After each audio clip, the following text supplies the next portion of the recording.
There's a Peledik of Bais, there's a Rabbi Yitzchok that he was once at Sifas Abonim. They were staying in the house of a Chassid, and they had to sleep over there with him. So the Chassid went and borrowed from his neighbors pillows and sheets. They should be able to sleep with him.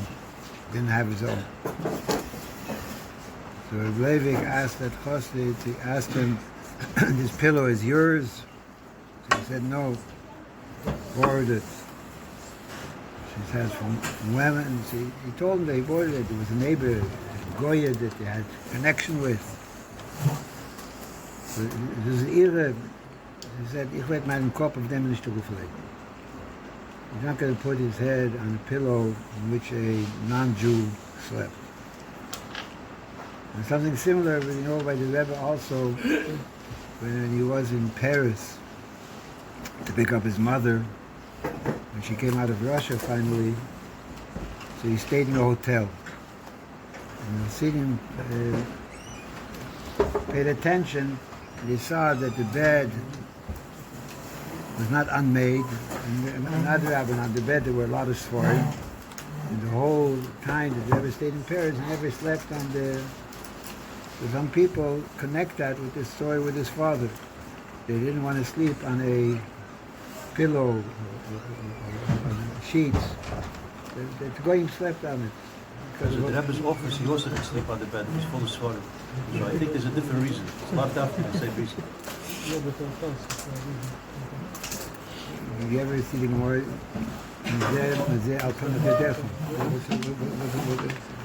Because there might be other reasons that doesn't take away from this reason.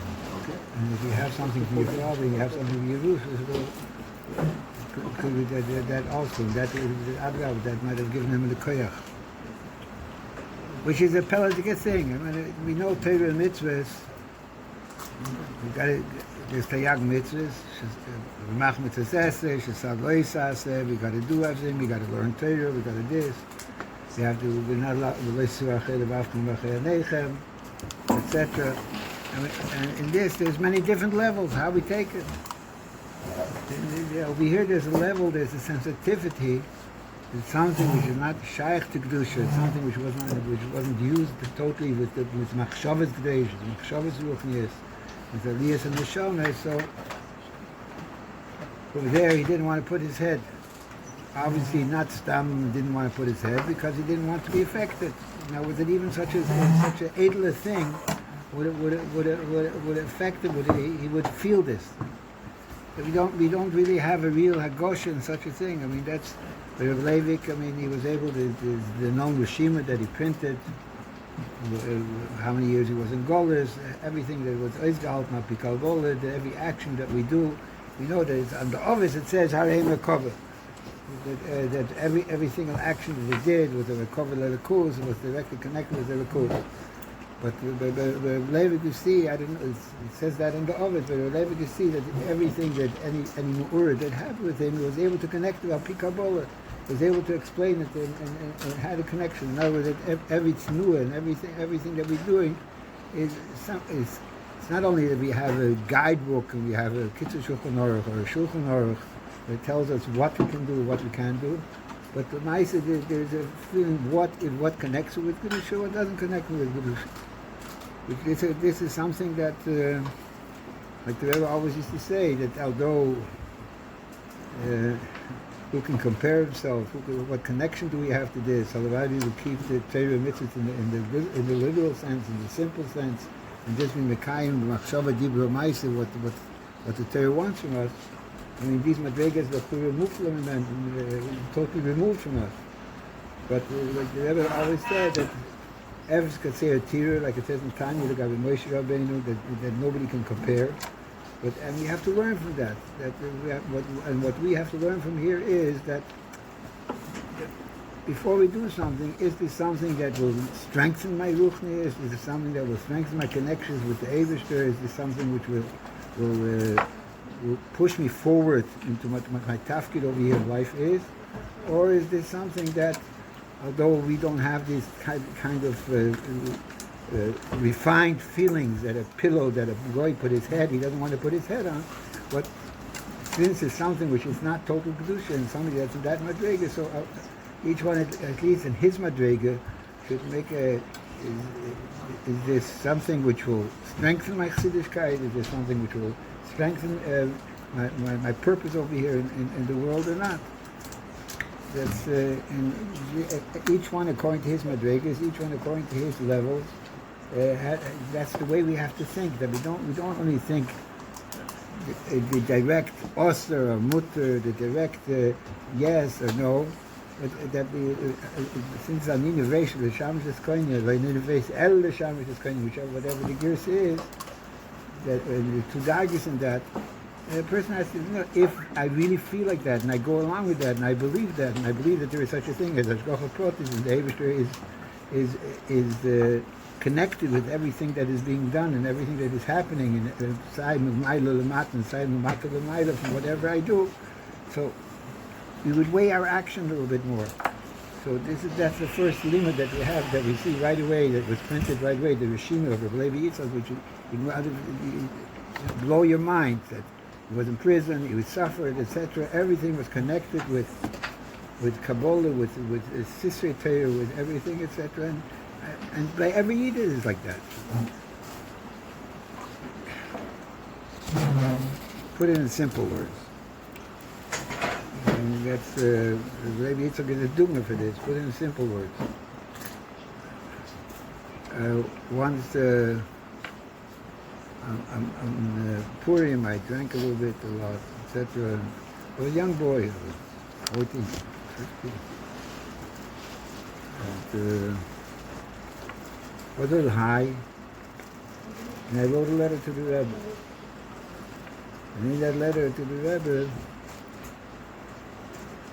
I wrote everything that's going on with me. My maisim tovim in quotation marks. On Purim, you wrote the letter? It's just like the tzveiko. Yeah. It was, but I didn't have any inhibitions and didn't have any limitations. Right? So, and I wrote over there, I have all these nisyanas, I have this, and that was the majority of the letter.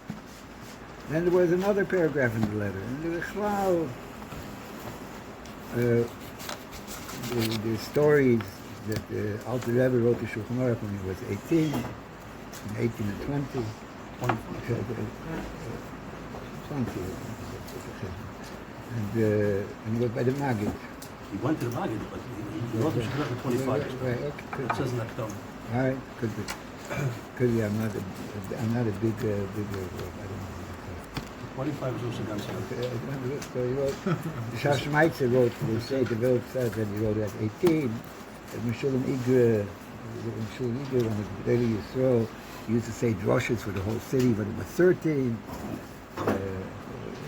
Etc. Many stories that I heard from Gedali Yisrael. Says that even if I try my best, and I learn day and night, and I'll never come close to that. What's the purpose of my learning? How old were you? I was 14. 14. Yeah. 14, 15. So, what's the purpose? So, and I got an answer to the letter. The first letter I wrote. So, the Gabe, the whole Cheshbon HaNefesh, the Toiv and the Loi Toiv, the Chulu V'Chulin and the Seines, the Rebbe said, I'm sure you have a Tanya. And Tanya addresses all those situations. I'm sure you have a Tanya with the Mafteach and Yonim, with the index, or make it easier to find what to look up. That was the first paragraph in the letter. No, it's not something extraordinary, so to say. Speaking about. But then there came, es wundert sich, wenn die ganze Stelle, it was in Yiddish, because it wasn't Yiddish, I didn't know Hebrew at that time. So, that the Rebbe said he's wondering about my whole approach. That was right. What's the purpose of my learning? They were very Yisrael, that at a very young age they reached very high levels, and the tachlis of a yid to become better, to become the best, or to become the biggest, etc. The tachlis of a yid is, like the Mishnah says, an innovation l'shamash is kain. And if the Eibishter wants one person to be great in learning, he'll give him that ability. He wants another person to be great in stock, he'll give him that ability. He wants a third thing, he'll give him that ability. And so therefore, that's the way a yid has to think. Not you're thinking of of your personal goals, but the way you have to think is to utilize your capabilities. Now, you're there tzaddik nefesh behemtei. So, the Rebbe probably understood that if I would only have this paragraph, so I would say, okay, learning is not for me, I'll become a businessman, I'll become a lot of stuff. So the Rebbe added another couple of lines. Self-understood, this is only talking about Hadofe, the Zirus,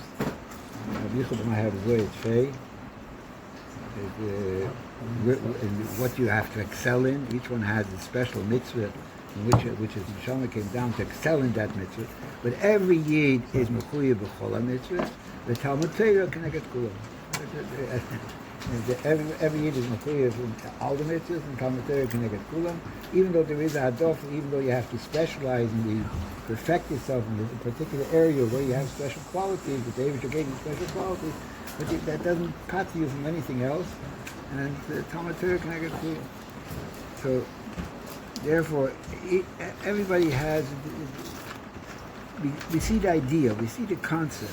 We see that there is such a concept that the general concept of Chassidus, the world is not hefker. Not that I happen to be here. Every Shama that comes down over here has a particular shlichus from the Eibishter. And in order for us to tap into that shlichus, in order for us to be able to succeed in that shlichus, so we have to realize that there are certain things that strengthen us, and there are certain things that will take us away from that. So people that are very lofty and very elevated and very refined, etc., even to put your head on the pillow in which a goy slept, which whatever machshavah zor is, the goy slept on that pillow, he doesn't want to have a shaykhus with it. He wants to win his purity. So maybe we're not holding by that level, maybe we're not tuned in to such madregas, but there are certain things that we have to understand. If each one of us wants to be able to be connected with that particular tafkid that the Eibishter put us into this world for, and to do the zirus v'adofet fei, so we have to be careful. And we have that if we do something, by Rabbi Levi, Yitzchok was putting a pillow on which a boy slept. Perhaps maybe it's not those ableist things. But you're there in Benafshe. There's certain things that cool him off. That I don't have this drive. I mean, the race of the Shamash is Kohen. You know, the race El the Shamash is Kohen. So that if we don't connect and if we don't have to live according to the Shulchan Aruch and in the way Chassidus tells us, so we lose our whole sight and our whole feeling and our whole drive to fulfill the purpose of what we're doing over here in this world. And this is the pellet that we see by Rabbi Yitzchok. No matter what happened, no matter what he went through, it was the Tachlis HaKovod, and then it was the Tachlis HaShiflus. And then, like the Rebbe said, that even when he was passed away in Golis, he was buried in Golis. Something that you don't see by many tzaddikim, that how the Surya HaGolis took over. Now he remained the Rabbi Yitzchok, with everything that the Rabbi Yitzchok represents. And that's the lesson that we have to take over. We're in Golis, the Eibishter is giving us instruction because the Eibishter wants a dir b'tachtonim. And that's why we have these insanes. So that if we have this insanes in a Kadosh Baruch Hu, and when a person has the right attitude, so then he is able to overcome everything. L'chaim, l'chaim, Mishitaki succeed, l'chaim.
Chai.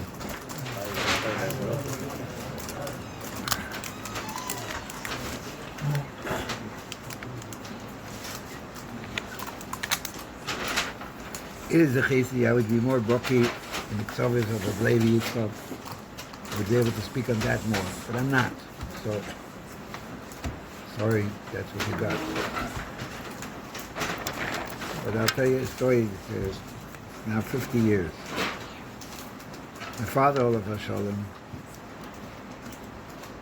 used to always, he was a teacher, he was teaching, so the only time that he had free was in the summer. He used to go into the Rebbe, usually for the Farbrengen of Chof Av, and that's around his Yom Haledes. He used to go to his Yeshivas at that time. His Yom Haledes is Chav. And my brother Emmanuel, you'll soon find the connection, Olav Hashalom, also his Yom Haledes is Chof Av. So he also used to always go into Yeshivas in that time.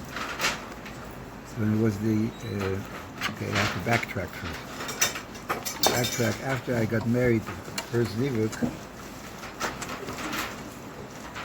so 2 years later we had a child, and another 2 years later we had another child. Then, no more children. Stop.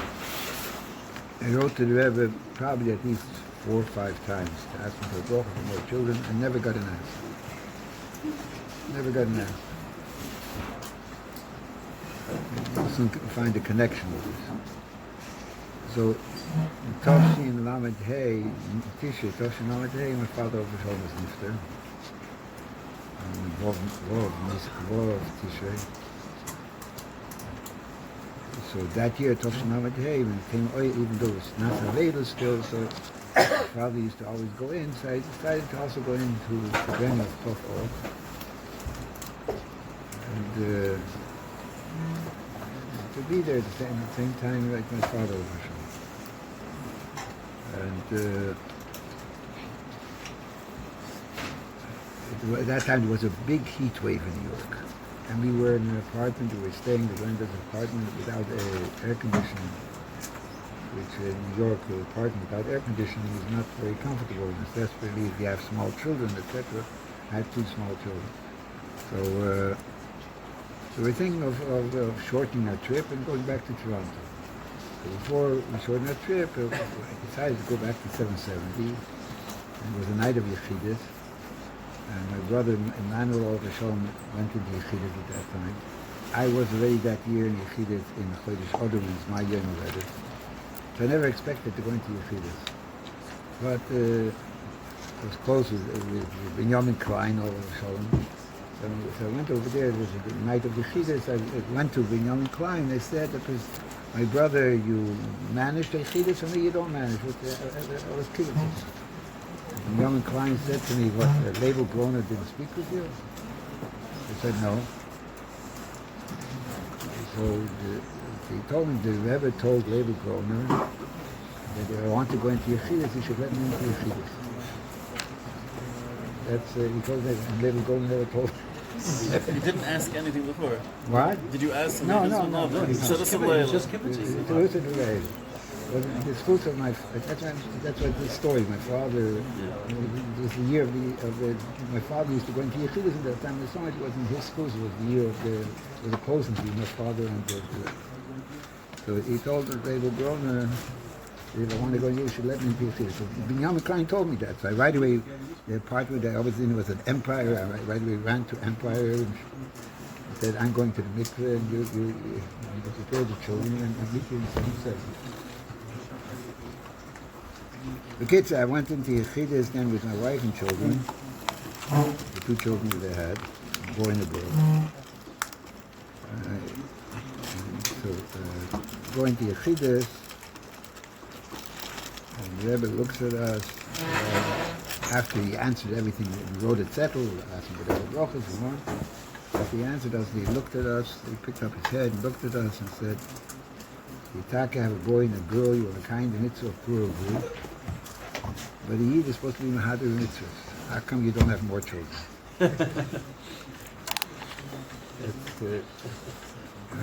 My head was spinning.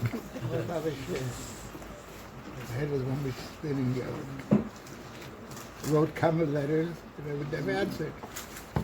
Like it was a tzia. How come you don't know what children? What was the lesson? Talking about a kind mitzvah of rule, but a yid is supposed to be mahad over mitzvahs. How come you don't have more children?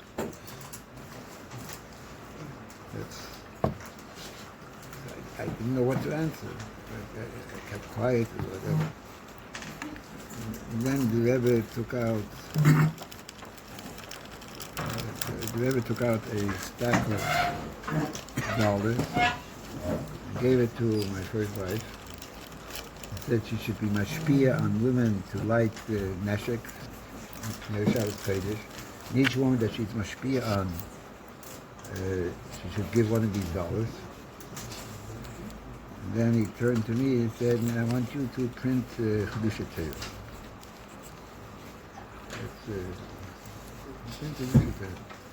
So the Rebbe didn't even, when the Rebbe was talking, he didn't even connect the two things. It was one thing that came after the other. I didn't take it as a full connection, but around the time, if I would have taken it as a connection, maybe I would have been more Zoris, I don't know. But around the time that my wife gave out the last dollar of what the Rebbe gave, it was $7 or $8, I don't remember exactly. So at that time, around that time, there was a two crepes and I printed 2 sticks of Torah. And 9 months later, we had a daughter. 9 months later again, it was more than 9 months, it was a year and 2 months, we had another daughter. So that was already in Los Angeles, not in Toronto. So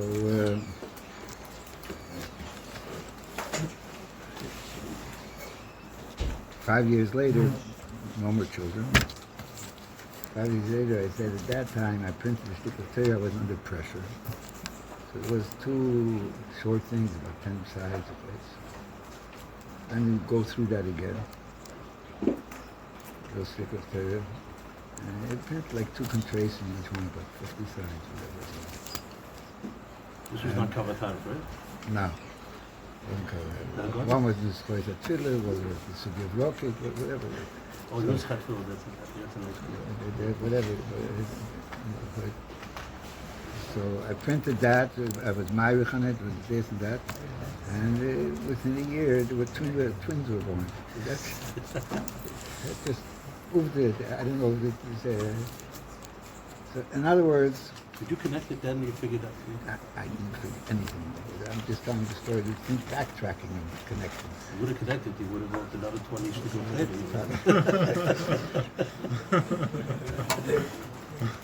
No, but that later I found the Shai Zachu is Tuftan B'das, or Shlomo Kuber, and that whole Agdama over there, that Chedusha Torah is through Rubuchnis. It's found the Agdama, and Shai Zachu is Tuftan B'das. Through Rubuchnis is Chedusha Torah, Mechadish Torah. That's the whole Arichus over there, the Agdama. Okay, this is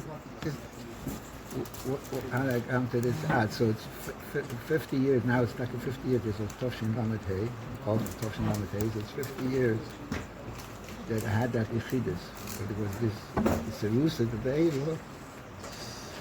So that's, I remind myself tonight that that's why I'm telling this story. I remind myself it. Now it's like 50 years. So it's, but this is what the Rebbe, what do we see from this? It's not Stam a story, not Stam. What we see from this is that sometimes we don't understand why we're not getting the bracha, because the channels aren't open, or there is no keli, or there is no whatever it is. Sometimes there's a certain school, so I'm telling you, not in my schools, but in my father over schools, that he was very close with the Rebbe. And if the time comes right, the Rebbe gives you a certain instruction. You have to understand the instruction is not Stam an instruction. He's building a keli, he's building a tzimmer, he's building something through which you can get the brachas of the Rebbe. And that's all the things, all the heroics that the Rebbe gave, they're not Stam, the Avada there, and Mikriyates and they pshutay. And it's possible to be Mahadri and Taryag Mitzvahs and everything, that was the main union of the Rebbe. But the Rebbe also did it in such a way that it became a tzinner that you connect with the Mekuris HaBrocha in that way. And that's the way you're zeicher to, which is a clawless, that one of the things that the Rebbe stood out, it never gave stam upon him in the early years. Later, maybe by the dollars, it was a little bit different. But until the dollars, until the lines of the dollars, the brachas always were connected with heroes, always with to be mad at this. Somebody asked the bracha when the child was sick. Yanamaisis never told him to be had in entire Samishpoche, always connected somehow with some kind of a mitzvah. The Rebbe always found it sinner, and that's and there's the sikha from the Rebbe. Chosh b'roisha yasik b'teira. Chosh b'hogufa yasik b'teira. That so the Rebbe once said in the sikha, you have to know which part of Torah is connected with this particular aver. And if you don't know what, so the Rebbe knows which part of Torah is Tayag Mitzvah connected with Achavorim Shesad. So every mitzvah is connected with a certain thing. If something needs fixing, so there's a clown in the sichas of the Rebbe many times. And there's a Levi Yitzchok, he connected with Kabbalah deeper and deeper. There's a cloud that everything has a spiritual source, and if the spiritual source is the way it's supposed to be, so automatically the physical outcome will also become perfection. So the Rebbe knew these things, and the Rebbe connected the people with these things that they're not always aware of these things. But that's in the field, but this is what the Rebbe said many times.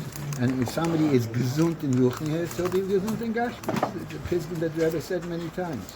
So we have to understand that. So sometimes you were zeicher to be able to, if you had to fix up something, you were zeicher to be told what you have to fix up and what you have to do. Sometimes you have to figure it out fully, or daven that the Eibusher should know area. But this is a call from the Rebbe that Gashmias is connected with Ruchnias, and the Ruchnias is the Tzimah. So this is now 50 years. So whatever connection I have, whatever the Yom Eilim Yiskorim Menasim, so it's a time that the Rebbe gave brachas, and the Rebbe made Nisim Gluim. Can I tell you that I remember after I got married, I'm a nervous person, so my wife didn't right away have children, sent me to a doctor, and the doctor said to her, you'll never have children in your life, it's impossible, the way she checked her. Whatever, the Rebbe said, the doctors don't have a shoes to say such things. Whatever, I remember that at the time we were broken, just got married, but the Rebbe finds it sinner. And if you do the right things, then you'll find the brachas. And all, this is one of the clones that Rebbe always connected, the Ruchnias with the Gashmias. L'chaim, we should be zeicher that, to, what? Take it on. Microphone. Microphone. Put it on over here. Not talking loud enough. No, nobody hears that. What? It's hard to hear. I'm getting old. What do I do? L'chaim. What should I do? Where should I put it on?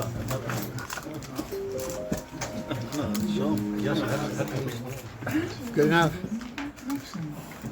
Okay, l'chaim.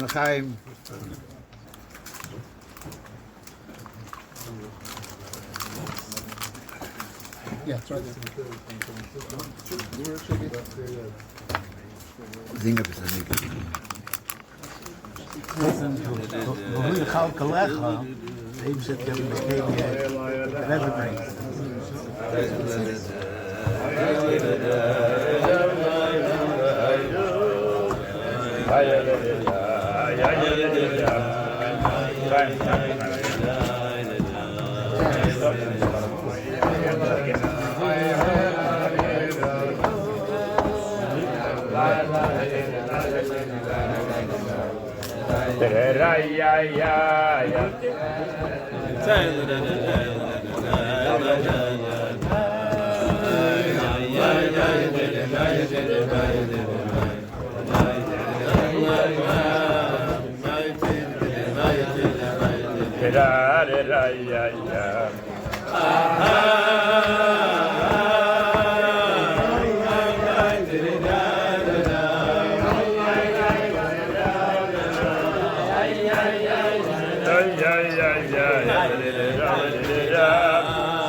have to pass you a question.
Begrijp.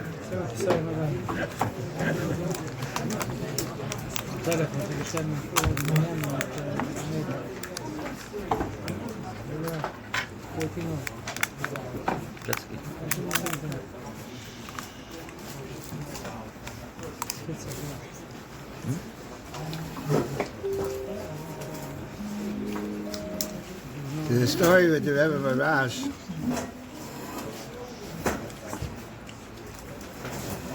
The Chassidim from a certain town came and told him that there's a state of Chassidus where the Nash come together. When the Nash come together, and by one of those they serve punch.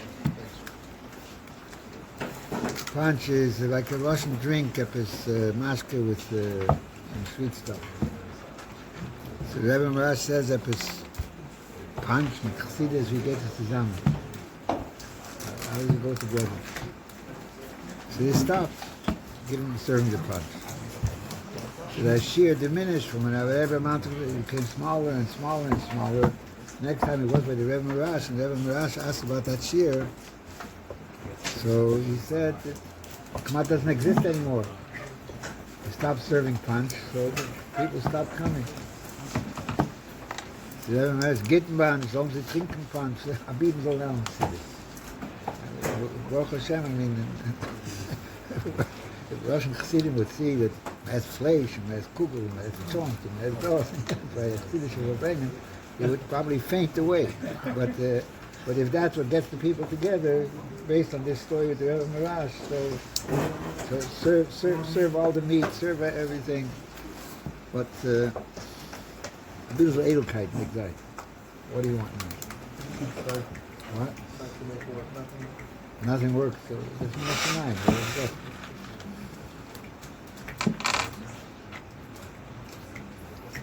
I saw a story from some sefer. There's in Pressburg that Maskilim tried to make the Yidden more up to date and be able to mix better with society. Then he was trying to fight. So he gave a whole drasha. He said that once a king, his son messed up, so he sent him out into Golis. as a punishment that he had to learn how to be a mensch, etc. To that he of his hardship. And the son was living back in a hut. He suffered a lot. There's a lot of hardships. And then he heard and he saw not far from where he is, they're building a big mansion. So he asked around, what is this? What's this mansion that they're building? So he said that the king ordered, he heard how you're living and how you're suffering, etc., etc. So he ordered us to build for you this mansion. So the son started crying. He said, Kozman, that I'm suffering, and I know my father cares for me, and that he wants my best. So I'm hoping that Ot is going to take me out. The minute that he builds me a mansion, that means that he's keeping me over here for a long time. They're too comfortable. So he said that the masculine, they're trying to make you become comfortable in the Golas. So that was his Rosh at that time. Although there's a story with the Rebbe that he had a big argument with the Kapishmitzer. So all the way at the beginning with the Messias.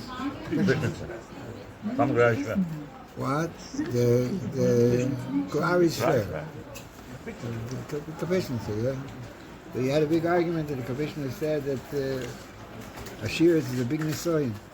And the Rebbe said for kids, all the Yidden suffer enough, that they have let them have the Nisoyin of Ashiris. Now take the Achayis with the Nisoyin of Ashiris. Anias is also Nisoyin. Anias is also Nisoyin, but you know the story with the Alter Rebbe. He was against Napoleon because he said the minute that there will be this emancipation that Napoleon promised, it will be to Yidden.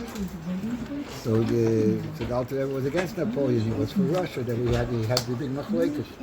But over here, the Rebbe obviously saw that, and he said he'll take their chayes and let the Yidden have the Nisoyin of Ashiris. And he wanted the Kapishtim to agree with him. So now which way to do?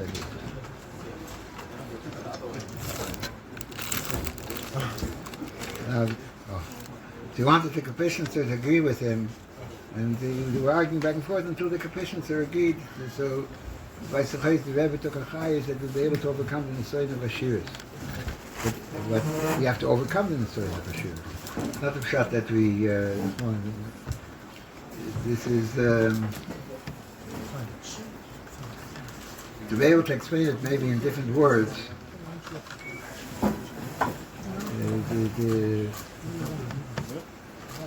everybody knows the Sikh of Chof Ches Nissen.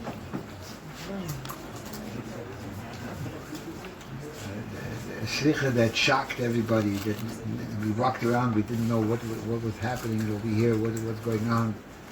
And the biggest pella was the words that the Rebbe says, that everything's a hevel v'rik, because Mashiach is not here. And Shas Ma'is, I could not understand that. What's the pshat in the Rebbe's word that everything is the hevel v'rik, because Mashiach is not here.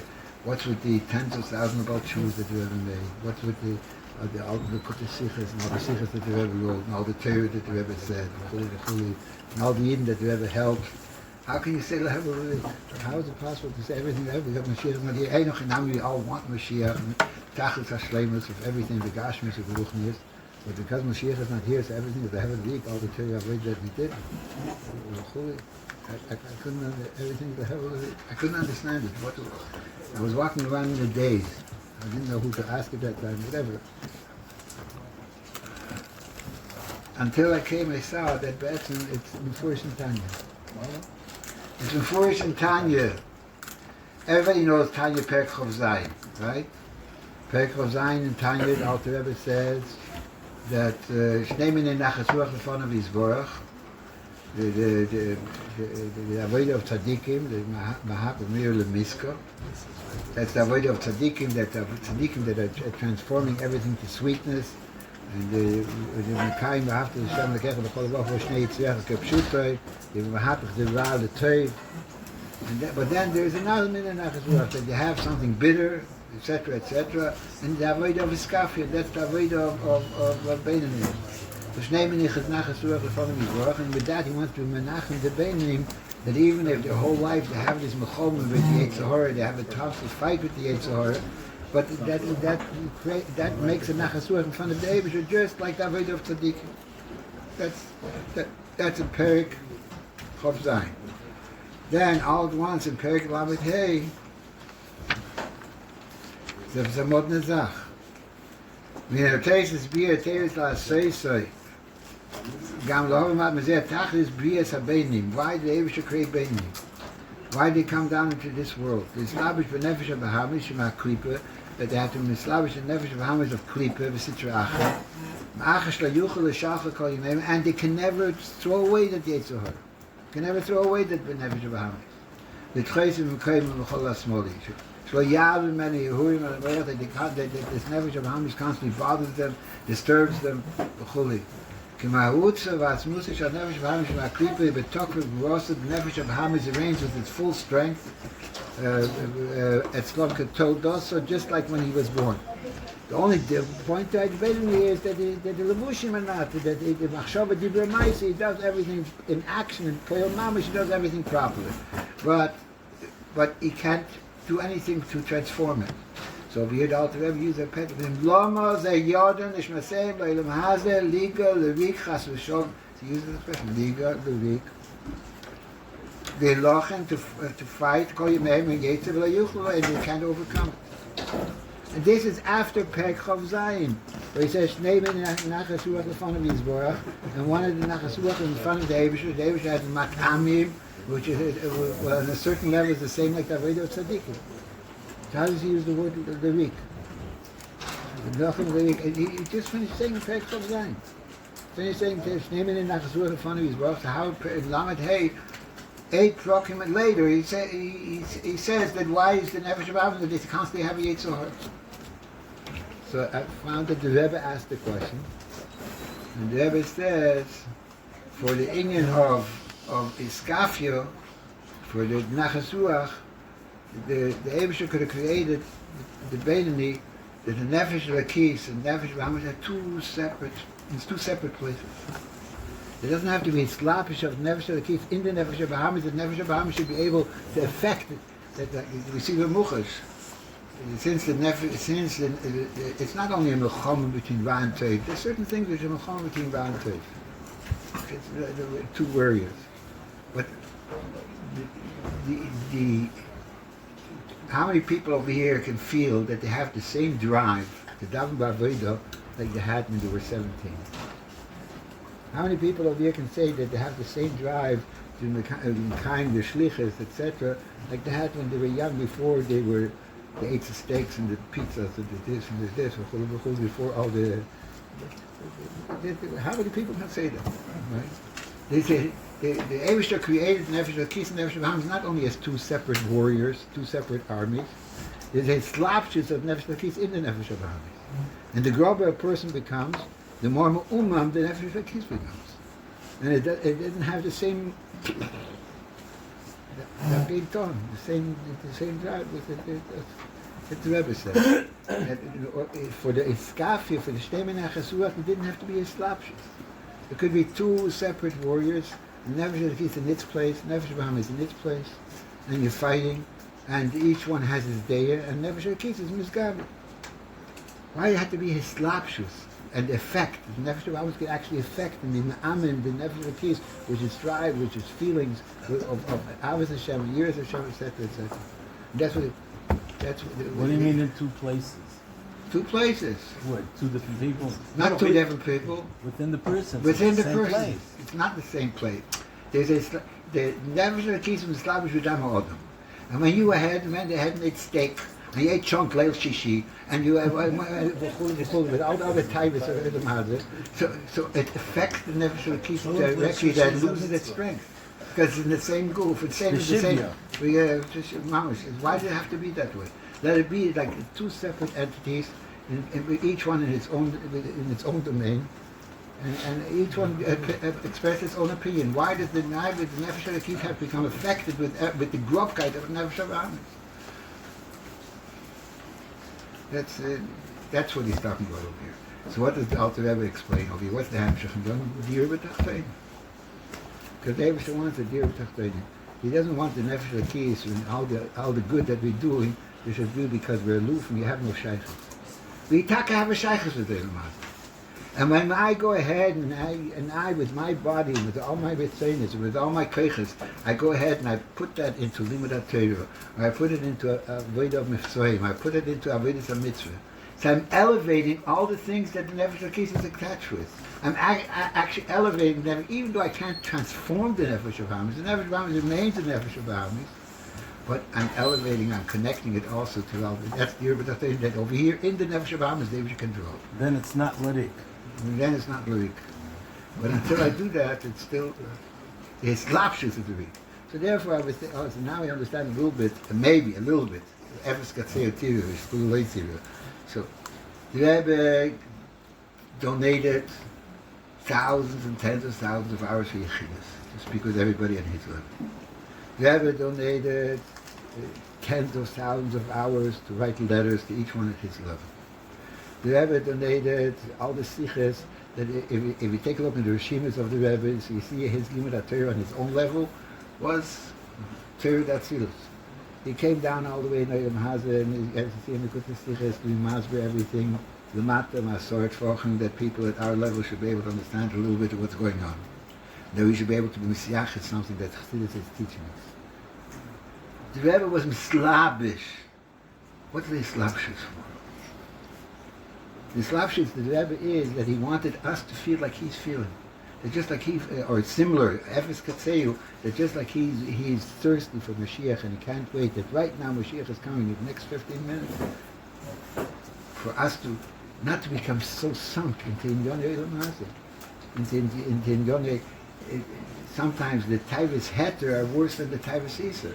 Because the Taivas Heter, so the conscience doesn't bother us. Everything is fine. What's wrong with I live in a mansion of 80 houses? What's wrong with all the moistures? What's wrong? I'm not doing any Averis. I'm not doing everything is fine. What's wrong if I have a nice banquet for supper? What's the problem? What's the big problem? The Kaddish Atzmach of Mutaloch is forgotten nowadays. It was a chassid that once said, the minute they started giving hechsher and ice cream, forget about avodas iskafia. Forget about it. It's kaput. So, but sometimes it sounds like Chinese, right? I mean, we're so forget we don't even understand what is the problem. What is the problem? It has good hechsher. It's nothing wrong with it, and it's not that I'm totally sunk in it, so just once or twice or 3 times a week or 5 times a week. What's the say the fella? And what's the problem? Why shouldn't I have dir and roy macheres daita shalodom, the furniture noem, the garden noem, all macheres daita shalodom? It's all the avodas Hashem. Enochanam, it's all true.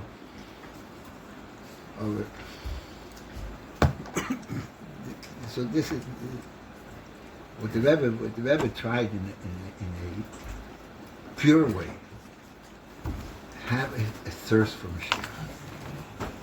Have a thirst for Mashiach. Don't get sunk. Don't make this your permanent home.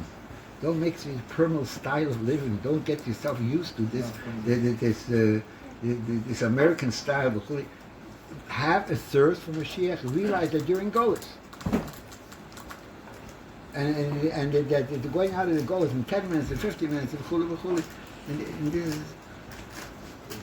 this is something that when it's recht, that Mashiach is only coming, like the Rebbe used to say that sicher, bis Montag, bis Dienstag, it becomes in a few days, it's also fine. It's good. It's, every record, how many sichers do we have from the Rebbe, that every record in Golos is.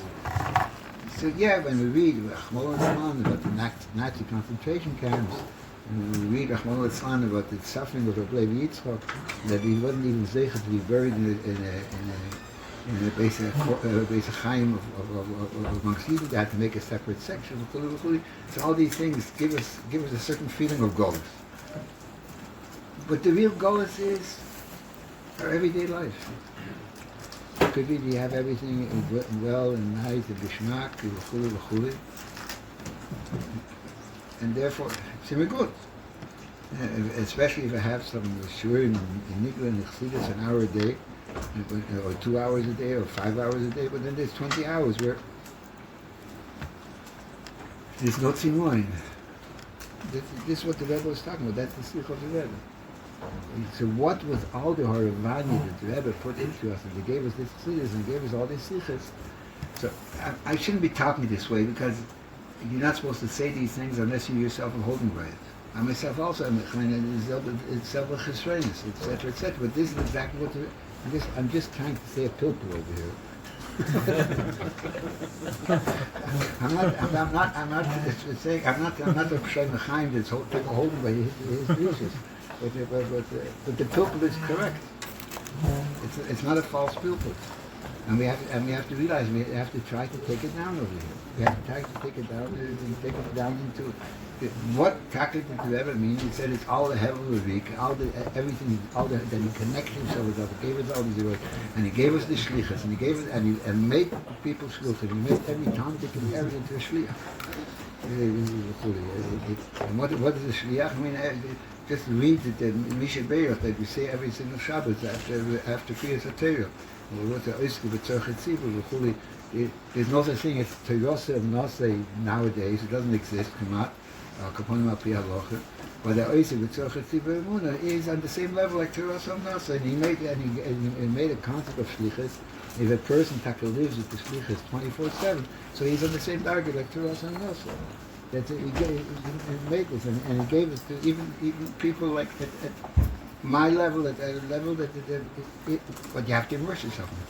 Don't get lost in the room, in the chitzonius, etc. So basically, this is how did I come to this? The punch. You started with the punch. The punch. Yeah, so the Rebbe Marashaka said, Elchonon, it's good. Fleisch, it's good. A beat kommt zum Farbrengen. But listen to the Farbrengen also and take something to heart. We got to start adding in the Kriyas from the Torah. We got to start adding in davening a little bit slower. We got to start adding in our Ahavas Yisrael, which might be the most important thing. Not to speak, and that's the way it goes. That's the way we can accomplish something. To be a little bit closer to what we really want.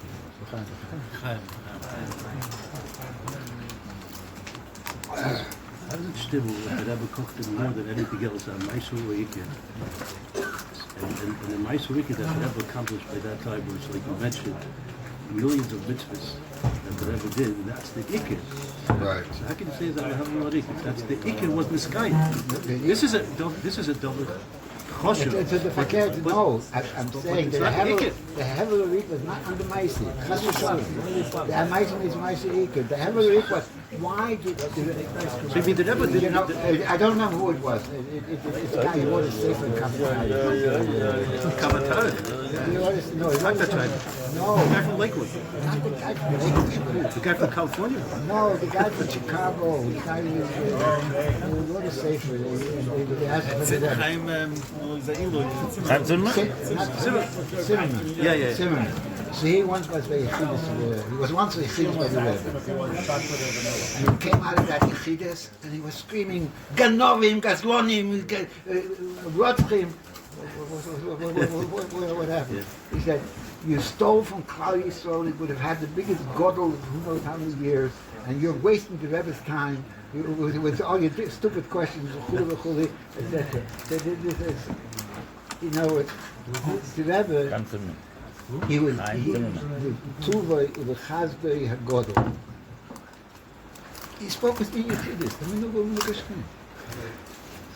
Please. I'm serious. He went into just what's the story that Rebbe brings in Boston Legani in the middle of Rebbe. Chof Av, sorry, because of your Chatas Nur. And that's why each Rebbe, the story with the Rebbe Marash, that he had the Chiddush only for 45 minutes, and and the Shamish came out. He had to change his clothes. So the Shamish was complaining over the Chosed was sleeping in the room next to the Chedi Yechidus. He said to him, "Was schwitzt er?" The whole thing was only 45 minutes. All Yechidus, what schwitzt er? So, and it's the third time they already have to change his clothes. So the Rebbe Rosh came out and he said, "You're fired. We'll keep your salary, but because you already spoke something from what's going on in Yechidus." He said, "Was verstehst du nicht?" Somebody comes into my room, complains about his Chatas Noid. Twee te aanvullen, darf sich uitstonen van mijn levushing, zich aantonen in zijn levushing. And I have to address myself in his levushing. Komt er aan het tweede, darf sich uitstonen van de levushing van de vriendelijke Yechidus. En zich aantonen in de levushing van der, wat spreekt iets in zijn jongen, mitzvah, whatever it is, aantonen in zijn levushing. Today is all the same answer. Then I have to undress myself again from the old levushing and put myself into new levushing. So in this 45 minutes talk, it was only 30 people who came into Yechidus. So that means, but it means 30 times getting dressed and 30 times getting undressed. Is what's the pelle was beschwitzt. So the Rebbe gave whole nights of Yechidus. The Rebbe sat hours and hours in Farbrengen trying to carry down the loftiest concepts of Chassidus into a language that even I should be able to understand. The Rebbe, besides the letters, a sister, a minister, lived in California. She was 12 years old. She was in camp, and they told everybody to write letters to the Rebbe, and she wrote a letter to the Rebbe that through that Shaul HaMelech sinned, lost the Melucha, but why was everything responsible? And the Rebbe answered her question, that the Melucha is the Jews. They're talking about an 11-year-old girl, so the Rebbe was a Slavish, tried to answer what, and that's a Schochet question. I'm not talking about a Narische question, etc. That is a slapshus. Laman is slapshus. And the Rebbe should have a kiss. That's the Rebbe really. If it wouldn't be for the concept of Dir B'Tachtonim, what the Pshat Dir B'Tachtonim, why was the Rebbe Slavish? He wanted to make me, you, and you. That we should start feeling something similar. He's going to say it to you, a great Rebbe's feeling. We should start wanting Mashiach for the right reason. Not because we're going to be Mloicha Kol Eilam Kulei B'Choidecha. We want to want Mashiach for that we should feel, have a drop and a little drop, and feeling the emes for what the emes is. To recognize the Lakus for what the Lakus is. So Elchonon, the Rebbe did shlichus and everything. Any shliach that complains about shlichus, that the work is too hard, is a shaitan, typish, and doesn't begin to understand what the Rebbe, the schus that the Rebbe gave over here. The Rebbe gave him a schus over here that although you are whatever, I'm not going to go to negative terms, he gave you that you can be a Mezakeh Rabbi. He gave you the ability, he gave you a way and a plan and a map to be Mezakeh Rabbi. And the same in the Rebbe, when the Rebbe in the last years, before Gimel Tammuz, he said everybody's a Shliach, so he said basically that everybody can put himself into that position. So it's not like a lot of the Bala Mitzvah, a lot of people think, since I'm not a Shliach, so therefore for me everything is Hefker Petchke, and I can live at Olam Hazeh. The Rebbe appointed every single Yid, anybody has a shaykhs with his Chassidus, to have a shaykhs with the Rebbe. Everybody's a Shliach. Whether you have an official appointment or you don't have an official appointment. Whether this Tom, Dick, and Harry that is the head Shliach of this state or that state, took you or didn't take you, you're a Shliach because the Rebbe appointed you as a Shliach. The Rebbe took you. He said everybody is a Shliach nowadays. So let's face the facts the way they are. And what Shlichus is, Shluchus Shloim Kamoiseh, that we have an ability to now go ahead and make a Dir B'Tachtonim the way the Rebbe would want us to do it. That's what the first letter that I got. You have to make a cheshbon nefesh. I mean, the base of Shamash is kind. If Rabbi Yitzchok didn't live with that kind of a cheshbon nefesh, it would, from a human perspective, it would have been impossible for him to overcome the Yisurim that he had to go through, or for his Rebbetzin to go through. And this avoided that they did. I heard a story not long ago. It's a Weibischer story, a real Weibischer story. I heard it from my second wife, but she heard it from the Baldover that was there. I forgot the name of it. She used to be advised by the relatives. So, for instance, it's from the Mishpoch of Butman, that they were close, that the relatives, etc., etc. So once the maid or the person that was sleeping with the Rebbetzin wasn't able to be there. She didn't want the Rebbetzin to sleep alone. So she was a 12-year-old girl. So they told her that she has to go sleep with the Rebbetzin. So she came to the Rebbetzin, and they warned this girl, don't do any narrative. Okay? But it's a 12-year-old girl. So she went to sleep with the Rebbetzin. So the Rebbetzin gave her the room of the woman helper over there. So a 12-year-old girl, a little girl, was a big achrayus. So she started looking around the room and looking at each thing and different objects. So there was a box that looked very nice. So she wanted to open the box to see what's inside. And she couldn't open the box. So she tried and tried and tried. Until finally, she opened the box, and there was a box of powder that women use, powder the face, whatever. So she opened it by forcing like this, so powder spread all over the room and all over the... so she started crying. The Baldover herself told the story. She started crying. And the Rebbetzin heard her crying. So she walked into it to see why she's crying. And she right away saw what's going on. The tigers to come. She didn't bother her out, didn't do anything, didn't say anything. Why would her? She took a shmata, a wet shmata, and a dry shmata, and this, and helped to clean it up, and this and that. Just right away without any emotions. That's in other words, it just carried itself down, not only in the pulis, like everything we think we're shliach, I'm a big shliach, I'm a big person, and I'm doing everything in Beinei Lomis and Nefetz Torah, Yadus, but when it comes to a simple thing, a 12-year-old girl was mischievous. To have a little bit of Avis Yisrael, to help her feel good, to help her to go, it has to carry itself down all the way that way. This is what we saw, and that's what we saw by the Rebbe also when nickels and that with dimes and with dollars to the kids to make her feel good. That I heard that somebody, his father was a big chassid. He put his kid in the corner of 770. A young kid, teenager, and he was all by himself. And the father was in his place where he could hear the Rebbe better.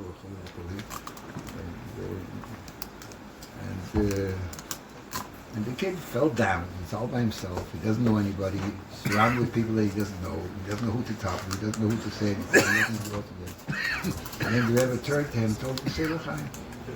He didn't believe that the Rebbe was talking to him. The Rebbe did it a second time, a third time. He told him to say l'chaim. And until he finally chopped it. And that l'chaim.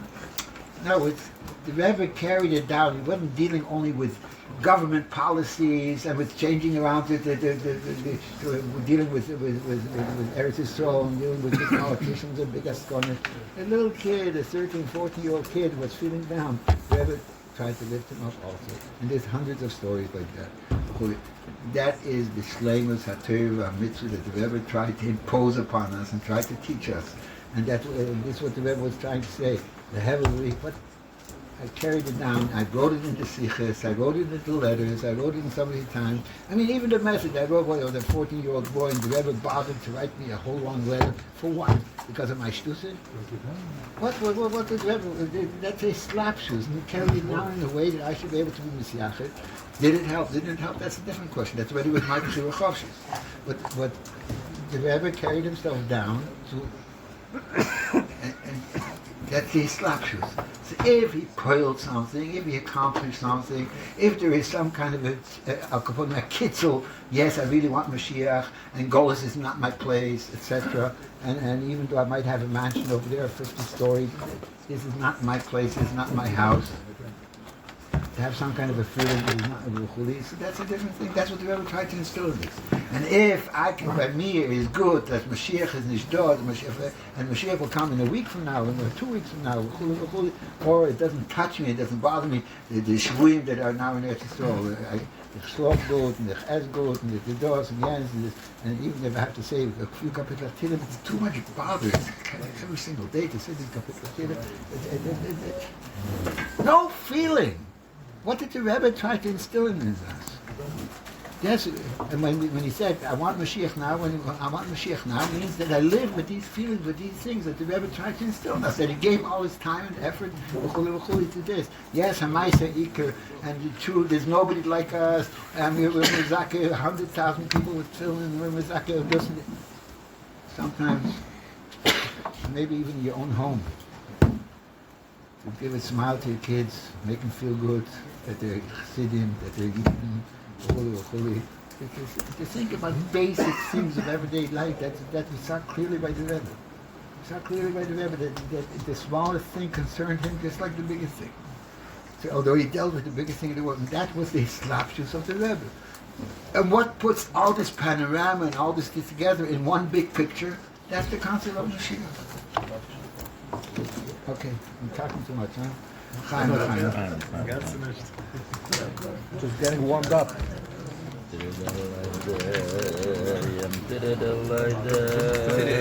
Just to be the same. Whatever was saying, it's very successful. But I also wanted something else. And I put a lot of faith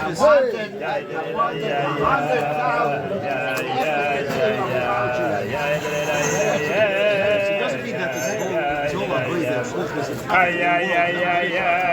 Maybe because I say that's the ticket. But I also want That's what happened when we came up with him. Right.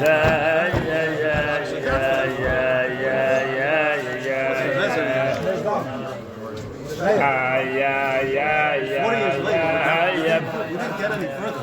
The same Because we're not thinking. But at least the Ikke would do it for us. Bais sitting with Farbrengen, eating kugel, making bracha. You say the bracha. Later. All right. Ask kugel, I'm being monophysist. Fit it out.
In that Sikha, the Rebbe said the Ikke, the Galus Hapnimi.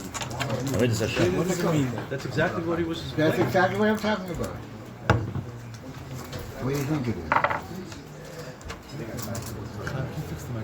It's one thing getting to the finish line, I have a holiday, and then it's a week or it's a cleaning. Even before the finish line. In order to get to the finish line, you have to get out of the Golos Apnimi. That's what's holding you back. Mele de Chof Av. You had a record charote, kol ha'ois ha'aveim is Bais boy and it's moichen boy. It's not Chof Av. It's the regulars of the everyday life. I had a good hechsher, I had a good this. Betrachtig wegen Ebersen. What will the Ebersen? That's the problem. That's the real problem.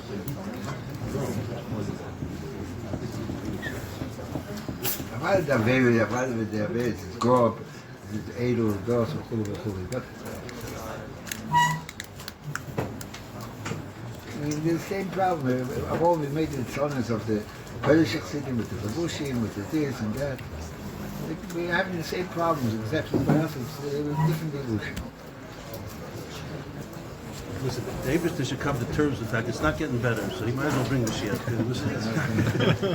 We're not going to stop loving Kishka and Shalom. The truth is that the Rebbe once said to somebody, I don't remember who it was, the Rebbe said that it says that Mashiach will come even a Dershi Kule Chayev and Kule Zakeh. The Kule Chayev, the Rebbe mentioned 3 names. It won't allow the Kule Chayev. I remember Katznelboy. Satmanever. I don't remember.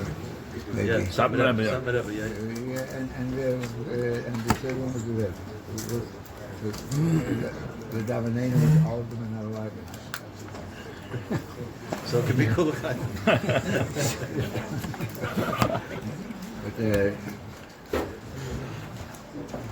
so we have no choice, but we have to be cool exactly. That's what Rebbe. Might and Rebbe. You have to start waking up. One of the main messages of the Rebbe. To say it in better words. We say it according to Sikha. Yeah, what's the problem? The microphone hold on. So stop. Okay, whatever. Every time you turn your head, it turns away from the mic. Okay, so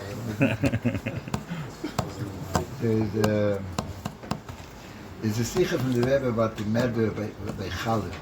The sikha printed in the good sikha. That the Chazal say it's not only a medder, it's free, it's in a few places. That it says, Kol ha'makai mitzvahs Challah, ki lebitul kol ha'vedizor sheboyel. Kol ha'mavatul mitzvahs Challah, ki lekiyim kol ha'vedizor sheboyel. That's what Chazal said. So the Rebbe asks over there, what's so special about the mitzvah of Challah more than any other mitzvah? He said that the mitzvah of Challah shows that there's no koichi v'oitz and yodi, that everything, even if some basic thing where I planted, this thing's new, etc., it's all everything's from the Eibusher. The biggest of the Zohar is when I start thinking that I'm doing something on my own. So and the mitzvah of Challah brings out that nothing happens on your own, that everything is done from the Eibusher. So this Gilam Vakakol of Zohar. So when I learned that Sichos, I had a simple question. For that you don't need the mitzvah of Challah. For that you already have the mitzvah of Bikurim, you have the mitzvah of Truma, you have the mitzvah of Maisros. Why Dafka Challah? Why Dafka Challah? So the difference between Challah and all the other things is that when a person plants something, true, I'm doing a lot of work. And a person, Rahman al could go with a mistake and think, but there is an unknown factor that you have to know, that you have to trust the Eibusher. Whether something is going to happen with the seed, whether the fruit will bloom, whether the fruit will grow, you can't do anything about it. It's not in your koyach. It's totally the Eibusher's hand. Whether this seed will develop, it's totally the Eibusher. Every tippish knows that. You don't have to be a big mimer for that. Every tippish knows that. When it comes to challah, what are we doing with the challah? The wheat grew already. All I did is take the wheat from the field and I ground it. I mixed it with water. I'm doing it. I made a fire. I put this flour with water into the oven. I mixed whatever ingredients I wanted in this challah, whatever taste I wanted in this different challah. Everything I did over here. There was no unknown factors. That's challah. That's the difference. Like Maises and Tum is my Zerim B'Emunah of Zereya. So I'm doing something TV, but I know that this teva has a certain ingredient that I need the Eibishter. I need the Eibishter. So over there in Taka, it's also, don't you think that since I'll be teva, I plant a seed in the ground, so everything will grow. Over there, but even the big, even somebody that's not a tipish understands that he needs the bracha of the Eibishter. When it comes to challah, the chura is totally 100% my actions. The chura, that's the way it looks. I cut the wheat from the field, and the Eibishter gave me a big matana. He gave me wheat. So the matana of the wheat came from the Eibishter. But now I cut the wheat. I ground the wheat. I made flour from the flour from the wheat. I mixed this flour with water. I put in the ingredients. So true, I needed the Eibishter for the initial ingredients, for the initial dose. Without that, they wouldn't have. But once I had that, the result, the chuli, that you have this luscious challah, the chuli, that's me. Once I got the presence for the Eibishter. The biggest avodah zarah is me, myself, and I, that I am doing something. Who gives my moyach a koyach to think? Who gives my hands a koyach to mix? Who gives my hands an ability to grind? Who gives me the ability to make a fire? That the fire should come out over here. There is no such thing as koyach v'otzim yodi. That's the goof. That is the base of all avodah zarah. I'm doing something. What do you mean? Panosa is from the Eibishter. I found favor in the eyes of this guy or whoever is my boss, and therefore I'm doing things that I should find extra favor. They'll give me a raise every couple of weeks, and I have a good seichel, I have a good understanding of where to invest this money. That I should be able to buy a proper property, and I see which tenants are going to rent this property. Then I can trust that they will pay the rent and they won't ruin everything. It's my seichel. That's where the real avodah zarah comes in. The avodah zarah does not come in when it comes to factors that I have no control over. Over there, you have to be a tippish to think that it's koyach v'otzim yodi. Everyone can see that once upon a time, everybody knew health is. For that, I need the Eibishter. So now I go to these what's it called? These health spas and health medicines and the avodah zarah is spreading. Now it's up to me, and I'm doing it. I'm making sure that I'll be healthy. Something that once upon a time everybody knew that I have to daven to the Eibishter. It's not the dose. This is how did I come to this subject?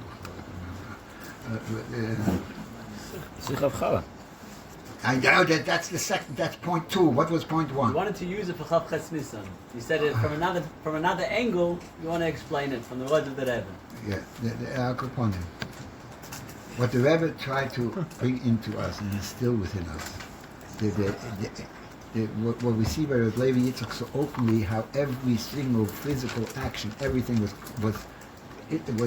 a whole seder shtalshus of where this comes from, how the Eibishter is mashpia this, and how this works, and with which spheres this works.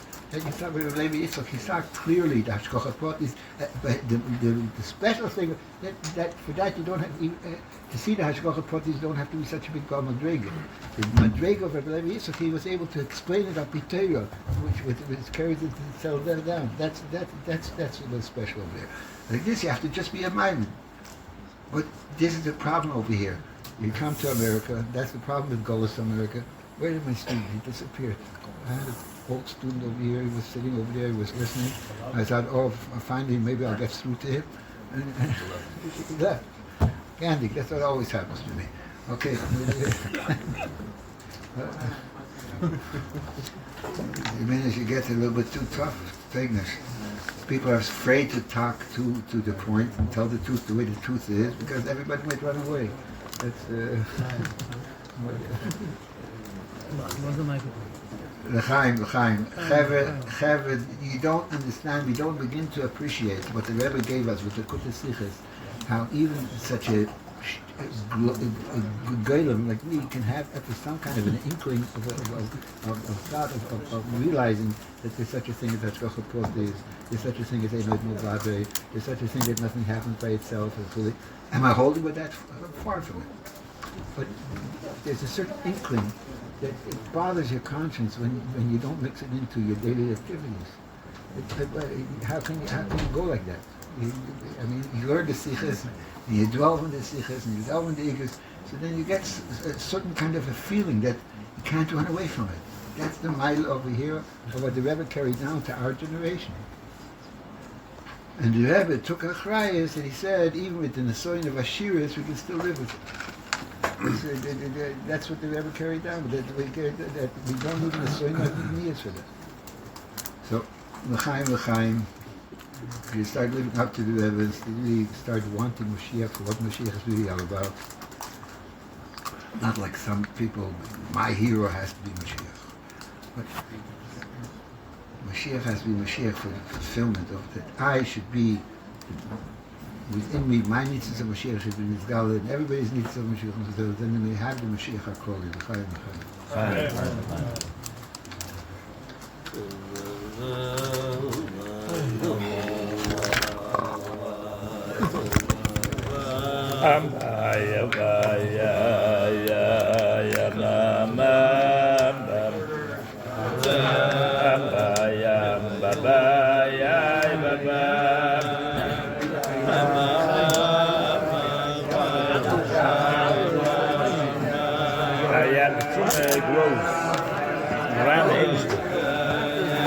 You know what I wanted over here. I know what I want. I remember what I want to bring out. Listen for a second. Enough. You'll sing in a minute. We'll sing in a minute. I just remind before I forget.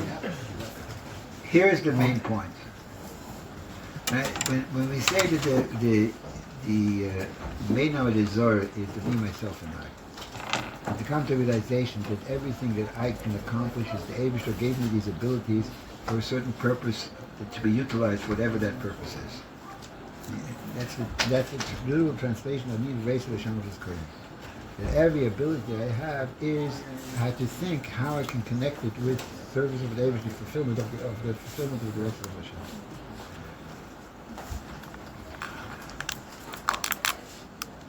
This leads us to another point. It's not another point, it's the same point. A lot of times the Torah comes, I'm a nothing, comes with Aniva Sheker, I'm a nothing, what already can I do? In order to accomplish these kind of things and do these great things, there's plenty that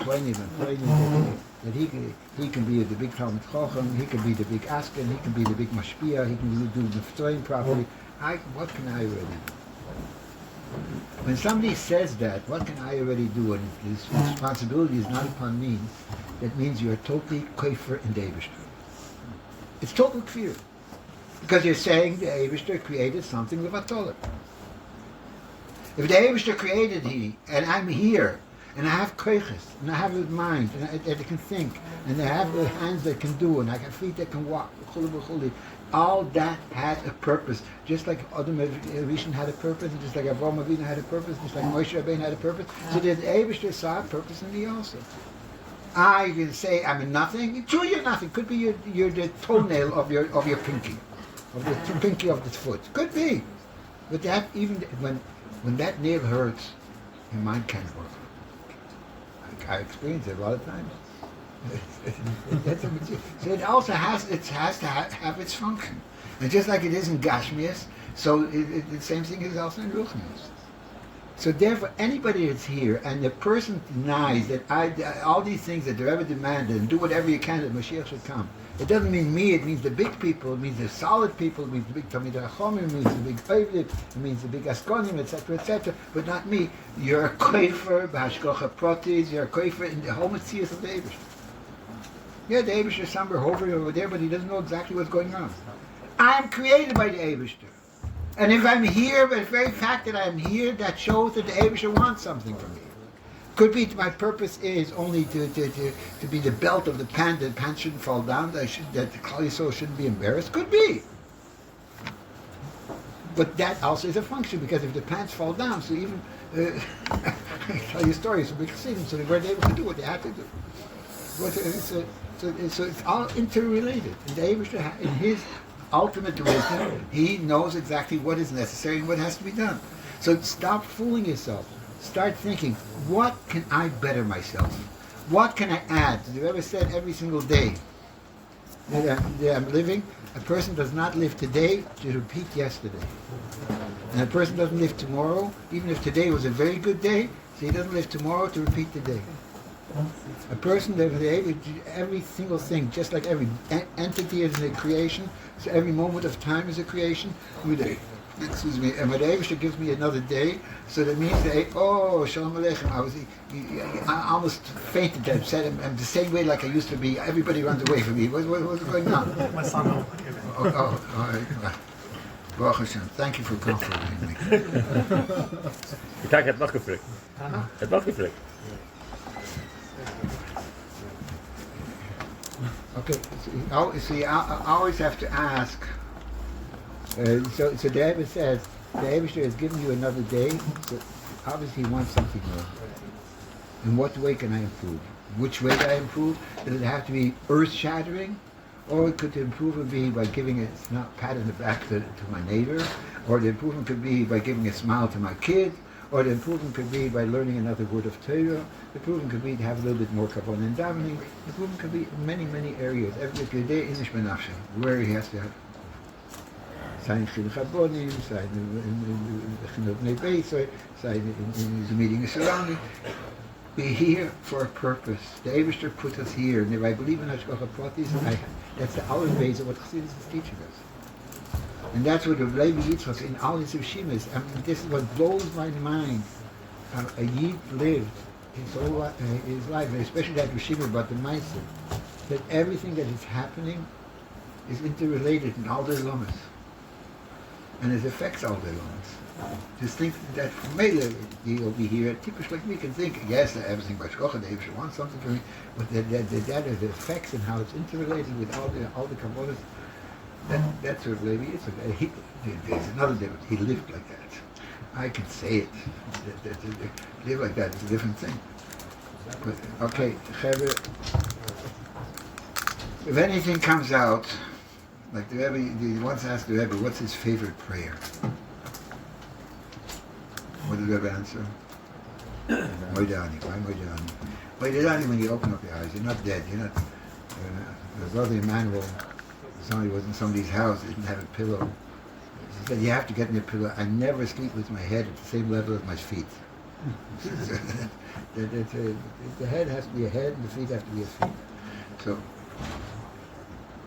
when we go to sleep, same way to Ani. What are we saying? What's the Rebbe saying? If the Eibishter would give me just life, even though life is the most precious thing in the world, but it wouldn't be Neshmosi, Nefesh of the Keys, Neshama of the Yid, I would not thank. It would be like a prince that's sitting that the Eibishter put in a pig pen, and have to live over there in that pig pen. So you only have Yisur, you don't have those. So these achlotas have to be, Elchonon is known for it. The Mechaber starts off Shulchan Aruch, is Gabe Kavi, when you wake up in the morning. And but then the Rimor right away says, the Kasha part in the Rimor is, that when you're lying in bed, don't keep lying, I need another 10 minutes of rest. The Eibishter is watching. But the simple translation over there is that when you're going to sleep also you should know who you're going to sleep for. So why does the Mechaber is talking about waking up, the Mohawk, the Ryan over here, all going to sleep or lying down in bed. So there's a known word. And get schlafen wie ein Pferd, steht man auf wie ein Pferd. If you go to sleep like a horse, so you're going to get up like a horse. If you want to be Yitzchok in the morning, Al Capone, but so too, when you say a mapel, you have to asking the Eibusher, it should be Shazar to be Nishmosi. And right in the morning, when you're saying the Shazar to be Nishmosi, that's when you have to have that feeling. I'm a Yid, and I have a Tafkid, and I have a Shlichus, to be an early Goyim, in other words, an Ur for all the Goyishkeit in the world. And I have to think of which way can I contribute to that. That's the time for the Hadachalot. So we don't have much time in a rush in the morning. Some people have to run to business, some people have to run to shurim, some people have to run to this, some people have to run to that.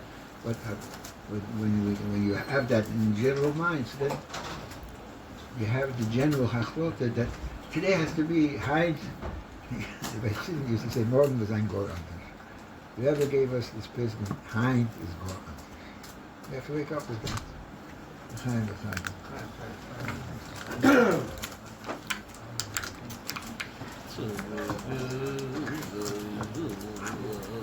I told you I'd be in the cut. I don't know much to say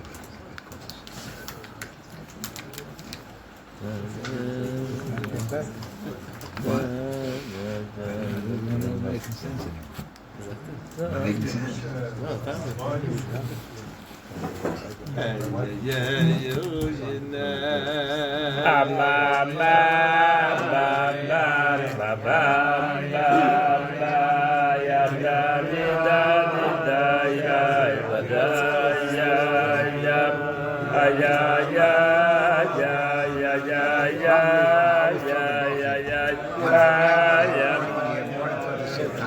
Then they can't think anymore and get slowly tired. And you can't think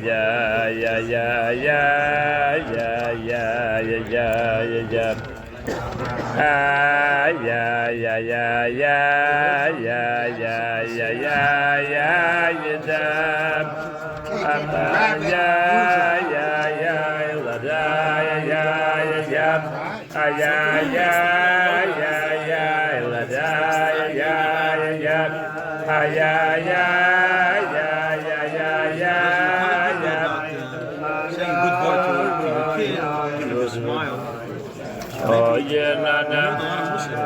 Oh yeah. See the Shivaline city.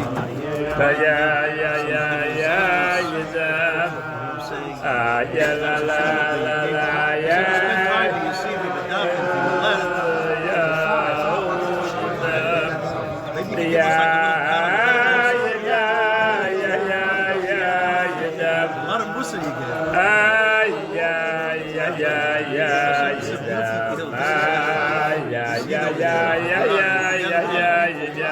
built a beautiful shul.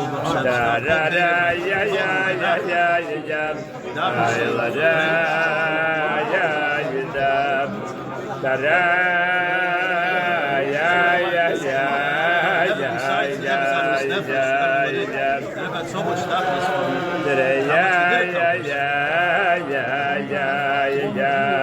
How many letters? Thousands, 10,000 that never sent this guy.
listen. When you do kitchen. Make sure your neighbors are also. I spoke to somebody.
Saying that you're holding back. You were saying that you're holding back. What?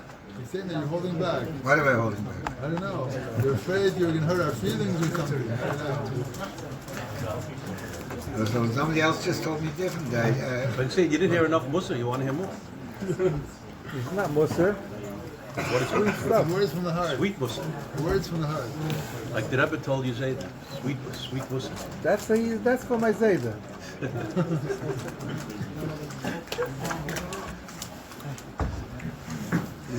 Sikha van the Rebbe in a few places. Yadcho, Yavivecha, Yachilcha, Yeshamon. The Gemara asks, the more it's not explicit in the Sikhas, the Rebbe expounded the question a little bit more. The mon was the most perfect food possible. It didn't have any psilus. It was totally consumable by the body, totally gave strength to the body. No extra. Total perfect food, 100%. Whatever taste the person could want to taste, the one was able to taste. Was able to imagine. And not only mitzad the food, but with the mon came down also avonim tevas, magolias, the Gemara expounds in Gemara. So from all aspects, it was the most perfect thing. So the Gemara asked the question: what's the inu over here? Why was there an affliction with the mon? So the Gemara says two things. The Gemara says,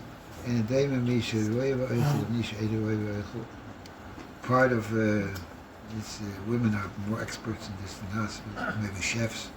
That part of the good taste of food is the way it appearances, the way it looks, the way it looks good, that it has tastes that much better. It's more geschmack. If you compare it like a orange, so it's one, and in the day a blind person doesn't have the same geschmack in the food that he eats. Right, the person that can see the food. That's one answer.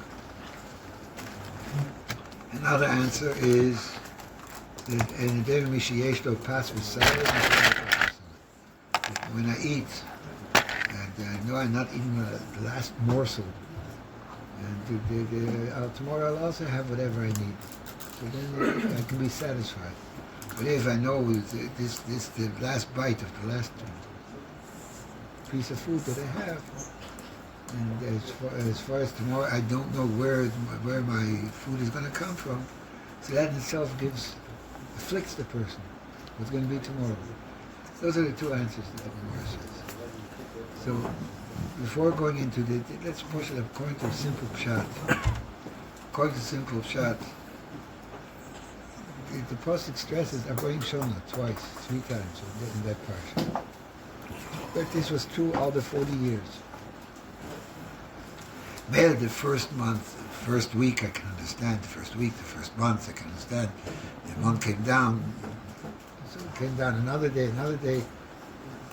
I wasn't sure if tomorrow will come the month. It was his answer to Pas B'Saleh. 40 years, 39 years, you saw that every single day the month came down and every Friday a double portion. You saw it in Mechuches. What was your suffix? What was your suffix? You saw it in Mechuches. So what's the lack of Pas B'Saleh? How much emunah did you need in order to realize that I'm going to have the month again tomorrow? Because I saw 39 years, day after day, and every Friday a double portion for Shabbos. So what's the chesed of Pas B'Saleh over here? Simple. So what's the simple shot over here?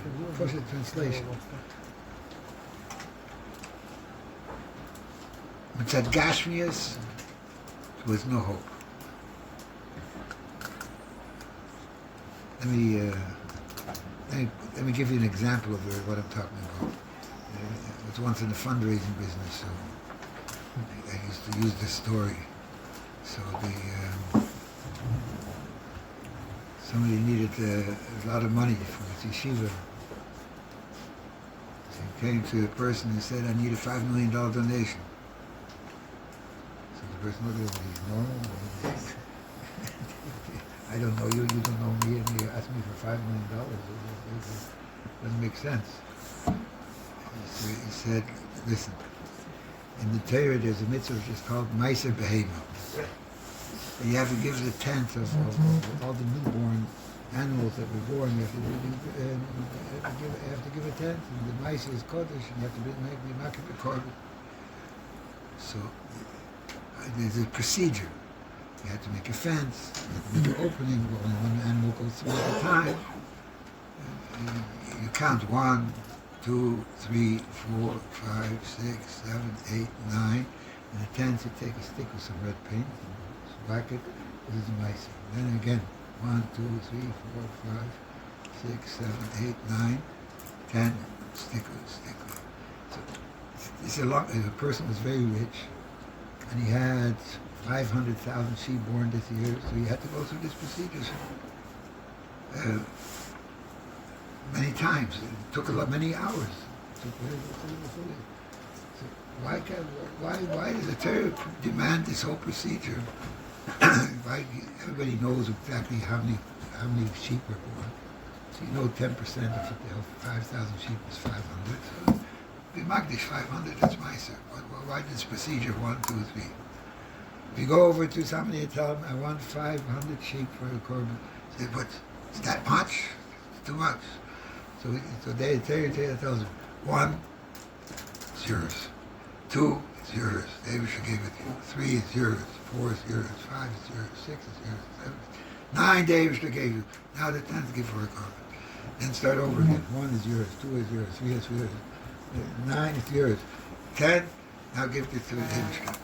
So the person gets a better understanding and a better feeling of what's going on over here. And it's not Rabbi. The Abisha gave me 90%.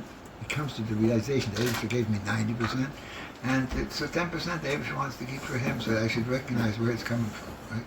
So he said, "You want me to waste my time and tell you have this factory, you have that factory that the Abisha gave you have this bank account, that bank account, that house, and that you're renting, this mansion, chuli. I want to save your time. I know you're busy. Give the bill $5 million. Why this? So that's. Did it work? What? Did it work? He has a big, beautiful yeshiva. Where did the money come from? No, but this is the. So just like it is the play. So sometimes it works the other way around. The Eibusher gave me a date. I had everything. I was able to consume the food. And the food, I was able to, the food helped me, or let's talk in Gashmi's terms, more. Baruch Hashem, I had a good job, I earned a lot of money, I was able to pay my rent, I was able to buy the food, I was able to do shopping, the food was fully, everything was there. Fully. If there wouldn't be a little bit of a feeling of Koiche Reitzim Yodi, then I would realize that everything is coming from the Eibusher, so there would be no problem.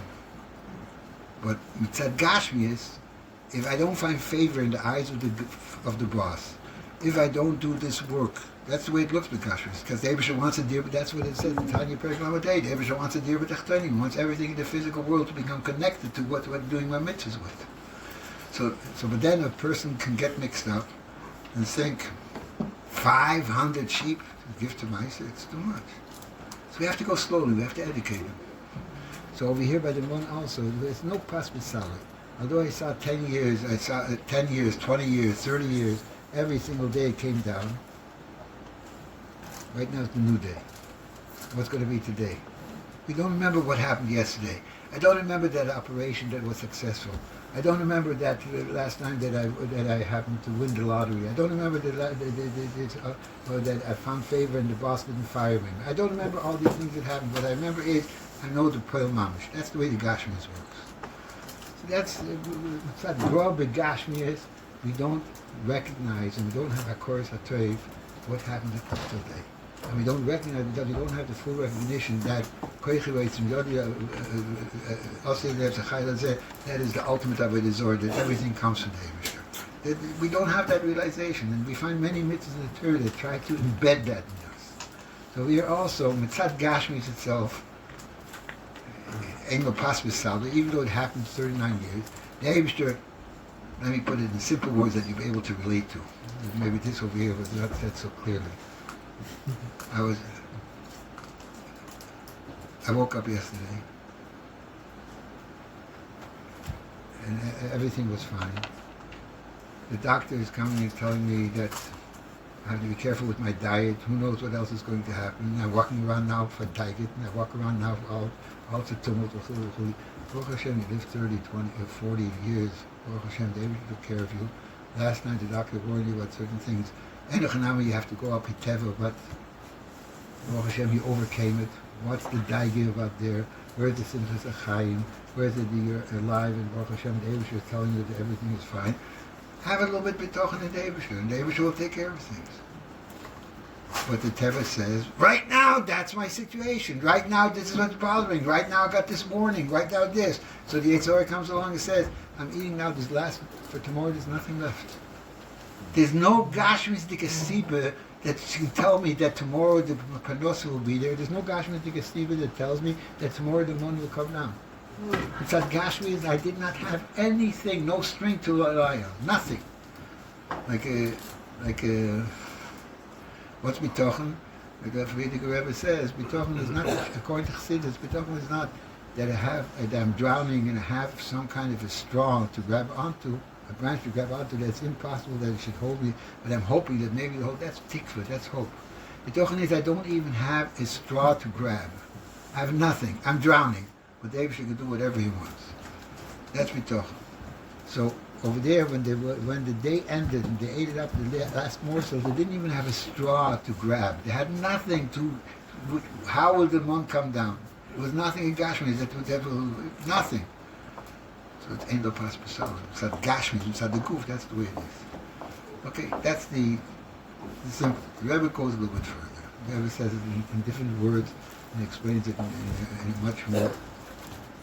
He says in Gashmias, the way it works in Gashmias, if I eat something, I'm full, I'm satisfied. It satisfies me.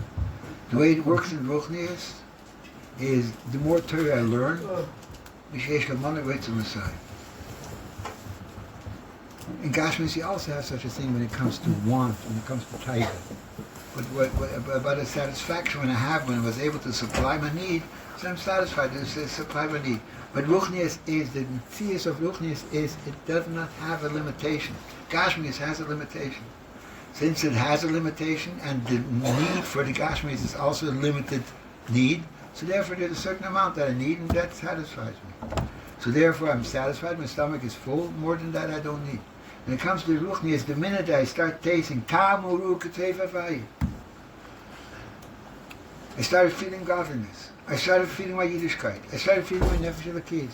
I started being able to relate because the Mon was an Oichel Ruchni. That's what it means they didn't have any psoilus. There was a total Oichel Ruchni, and it aroused and elevated every single Yid to his feeling of connection with the Eibishter. The minute you have a feeling of connection with the Eibishter, you can't be satisfied. You want more, you want more. The Eibishter is Ein Sof, and it arouses your Nefesh Elokis to Ein Sof. So you have Yirecho, so you're hungry, you want more and more and more, you're not satisfied. Pas B'Saloi is your lack of bitochen that the Eibishter gave you a Nefesh Elokis that it can overcome. That a lot of times you receive a muchash. Because the Yitzchok brings rayas, you failed over here, you failed over there, you fell through over here, you fell through over there, and the Yitzchok comes along and says, this is too work, that Olam Hazeh is too rough, that darkness is too great. It's impossible that you can overcome this goal. It's impossible that you should fulfill your job. Where does that come from? The lack of emunah, but that I and the Eibush Yisrael were rising because you be the The lack of emunah, Mon gave you that with the Mon that was total oichel ruchni, and therefore once I started tasting godliness, I started tasting my connection with godliness. So therefore, I had to see more, and I wanted more and more. I'm never satisfied. There's nothing to satisfy me because that's the Metzias of Ruchnius and it does not have any limitation. So therefore there's a V'yari Vecha. And therefore there's also I'm living over here in Olam Hazeh, I'm only a Gashmitic person. Can I really trust myself that I can be the Chassid in Yerushalayim and the Lamdan the Rebbe wanted me to be? I know myself. I don't trust myself. If I would trust myself, I would be there. That's the Yari Vecha, that's how the Rebbe translates it. The Eibishter created us, and he put us in a world that's Rubika Kulei Ra. That's the world, Rubika Kulei Ra. He put us into let's talk about the goals today, where with all kinds of nisyanis, v'chuli on left and right, v'chuli. And once upon a time, it was a Yitzchok on the outside. Today we have the Yitzchok in the pocket. It's v'chuli, etc., etc. And we say it's impossible today. The Drollos is so dark. How are we going to be chassidim? How are we going to be oivdim? How are we going to be able to be shluchim and to fulfill the botzon of the Eibishter? That's the Rian Chol Yarivecho. He put us in a situation where I don't believe that is possible. If I had a little bit of a mun and I would connect with the Minor Chassidus, that's the Mon HaRuchni, and connect with the Sichas of the Rebbe, that he shows how every single Yid, because he has a Nefesh Lekis, and he's Babas Einish Al HaKadosh Baruch Hu, and he's Uchuli, so he would realize that he has those koichas, so he has that ability, and he would go forth with the full bitochen, with the full strength, with the emunah. Yes, I can go ahead and do it. It's just a question of being machli. This is what I'm going to do. This is what I could do. This is what I'm here for.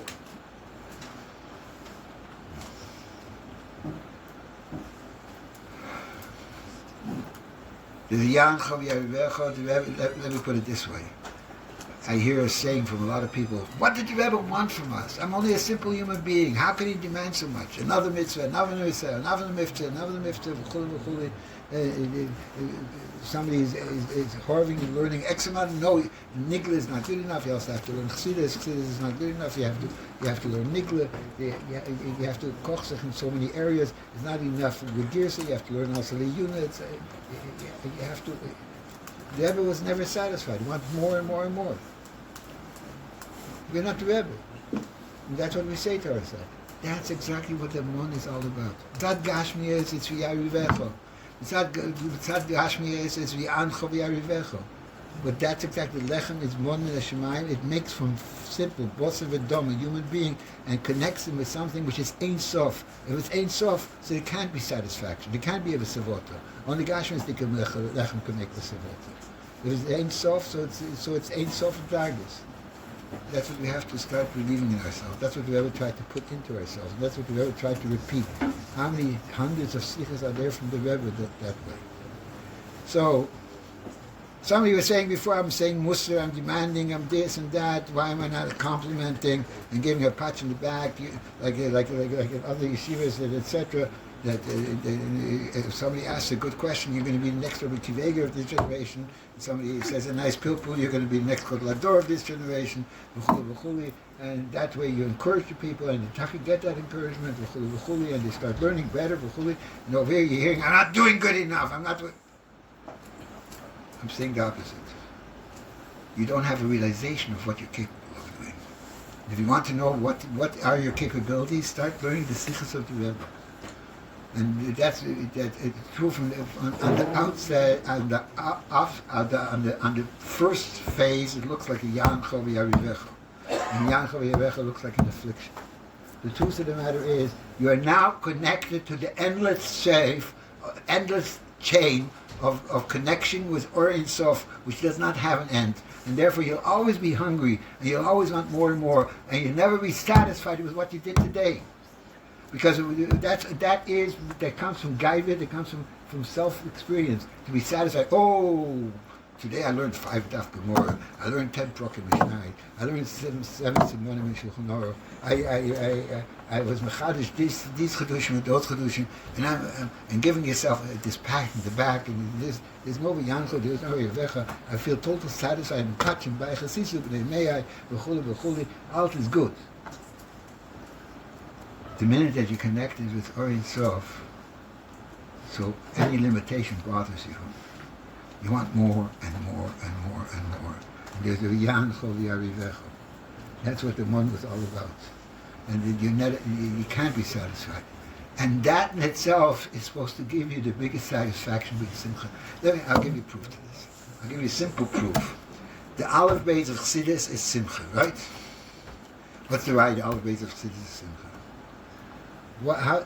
In Tanya Perek Aleph, there's a big pellet. He brings a Maimon Chazal. Tanya Perek Aleph brings a Maimon Chazal. Tanya will say Perek Yom Danita, Chuli. What? No, in Tanya Perek, he brings it Maimon Chazal. Help me now. Tanya will say there. Masbiyan has said, Tzadik Valtei Rosh, Afir Kol HaMechon, Tzadik Ot HaYeh B'necha K'Rosh. And then we gaan hier bij een of Kadosh, hier levoven, je leuk gelaten, dat Shem is simcha with toevleid. Right? You have a Maimon Chazal. So you're questioning the Maimon Chazal, the authenticity of this Maimon Chazal, the truth of this Maimon Chazal, because you're supposed to serve the Eibusher with simcha. Say it in different words. Say, Im Yekayim Masham Chazal Ech Yimale Lavet Hashem B'Simcha or something like that.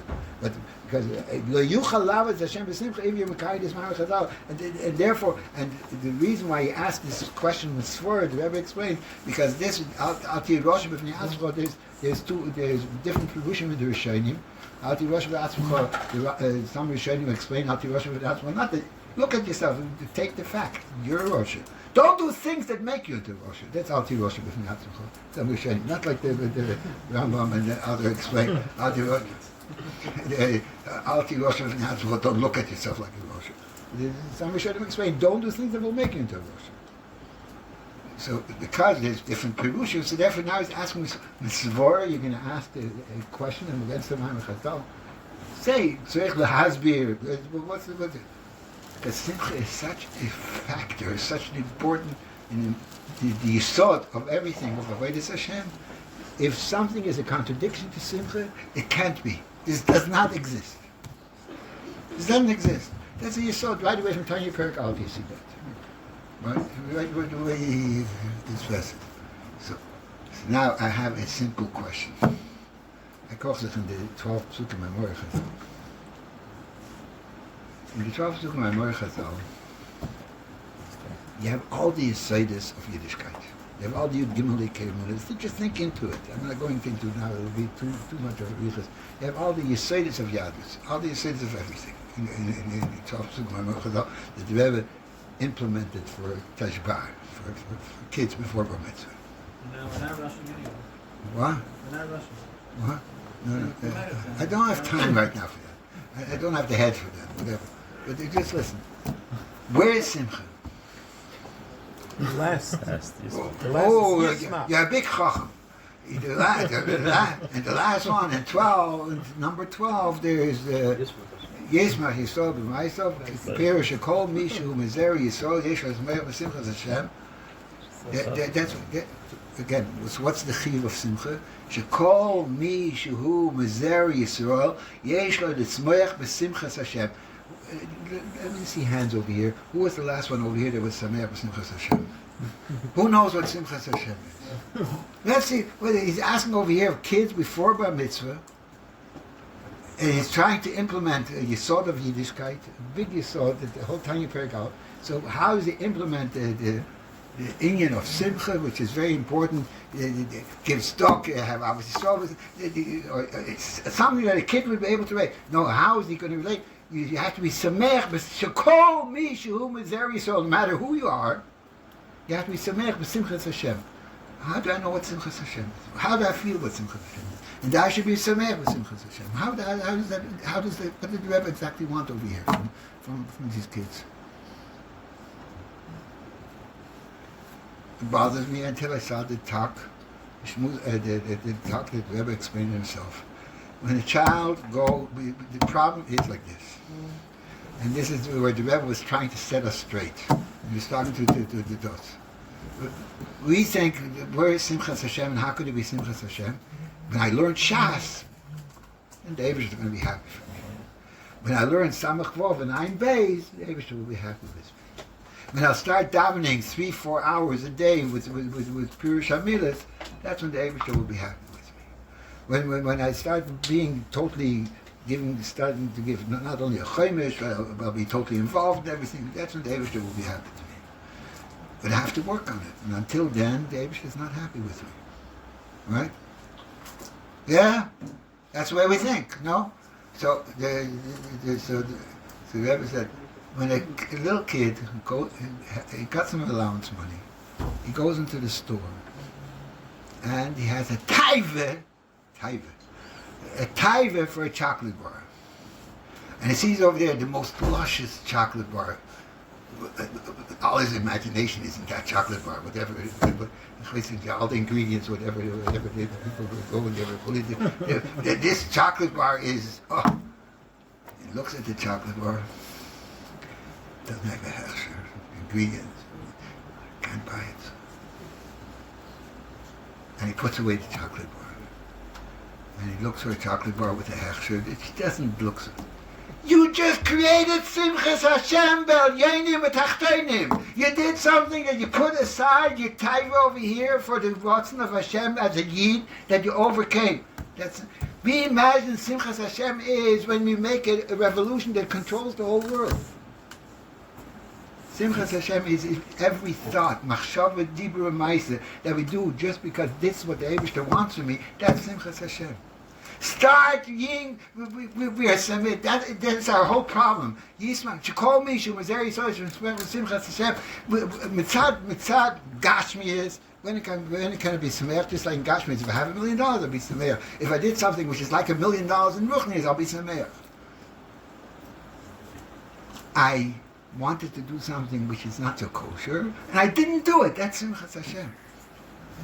I wanted to, I was a little bit lazy and I didn't want to learn another line in Shulchan Aruch, I didn't want to learn another Mishnah, Mishnayos, and I said, no! I have to do it. That's Simchas Hashem. Don't try to imagine Simchas Hashem in your wildest dreams that it's only when I made a whole revolution. Every single machshava, dibur, ma'aseh, call Mishu Mizeri Yisrael, even a 3-year-old kid, if he overcomes his pang of anger with this toy, somebody else took his toy and played with it, and holds back that anger, call Mishu Mizeri, that's Simchas Hashem. And there is there by his grown up, and there is there that would, yes, there's this hour, there's that hour, but it's Simchas Hashem. We're living in false complications. False definitions. We don't understand.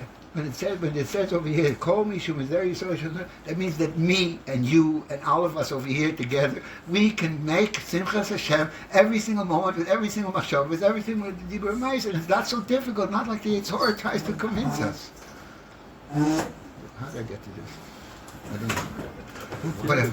What? You're uplifting Go us. with it. What? You want to uplift us. What? Oh, so whatever it is, we're complaining over there, a little bit of Musar, a little bit of this. You don't understand. A little, although everything is good and fine and good, and Sisu B'nai Mei, and Taka said a gewaltige pilpul, and I should be able to go down into a journal with the title of Harava, go in Hagodl, v'chuli, v'chuli. Think about Simchas Hashem for a minute. Calls me, Shu Mizer Yisrael, V'esham Sov, Simchas Hashem. And what's Simchas Hashem? The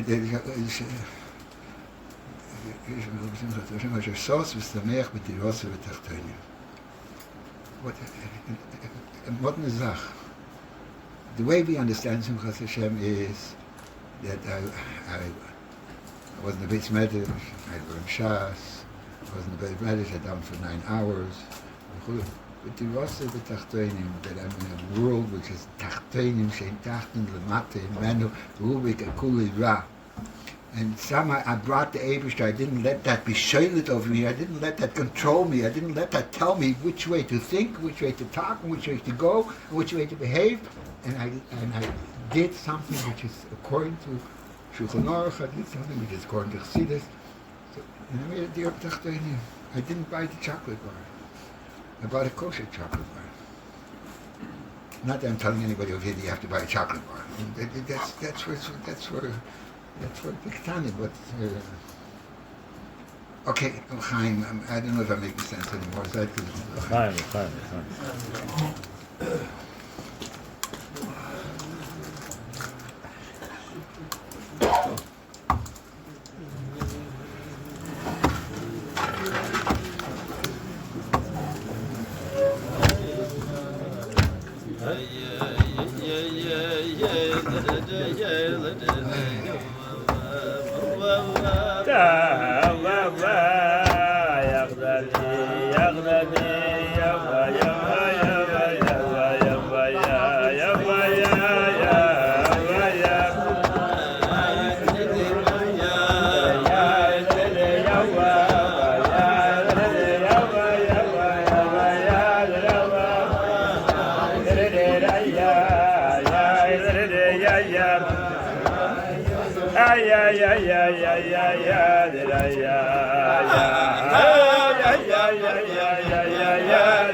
You davened here this morning? Yeah? I want to thank you. You gave me memories of I was a bocha. I used to daven in the steeple of Chof Balatanya in Meir Shor. And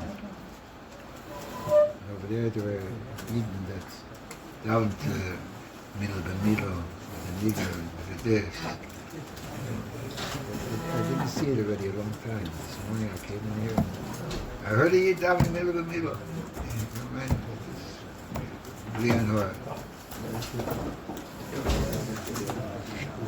Now, you hear what he's saying? For 75 years, You never saw.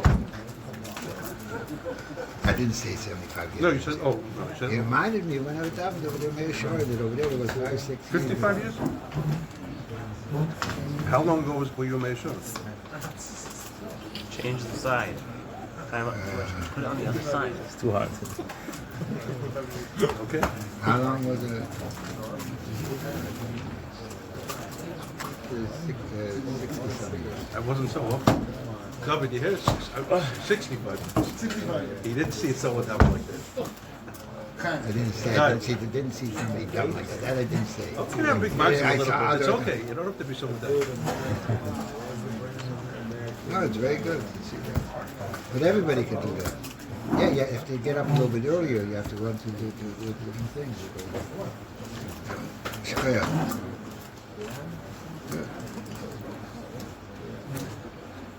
David, you have to come here more often. What's more often? Usually David's in another shul. Ashkacha Pratis, he David there. So you should be reminded when you were a Meir Shor.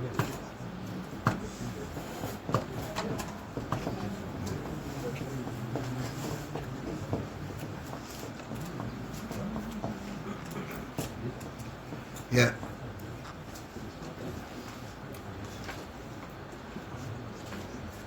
Okay, I'm an old man. I have to go. And,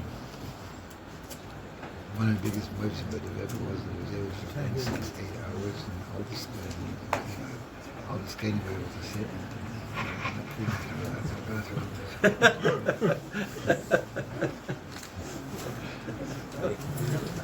One of the most I remember is old men sat in the Farbrengen for 5, 6 hours and didn't go to the bathroom. It's not a possible thing. I'm at that age already. The story of a man who once Farbrengen in the Yeshiva. And he told somebody to take him to show him where the bathroom is. Until the Bocher got up and went to him. The Inni had zich schon abgetan.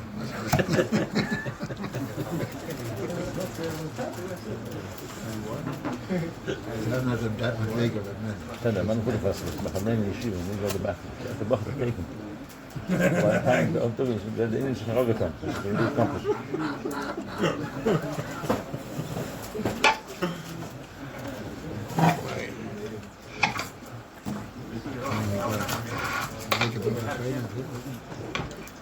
Come back. It's right here. Stay late. You know where it is? He's going to the bathroom. Not going anywhere.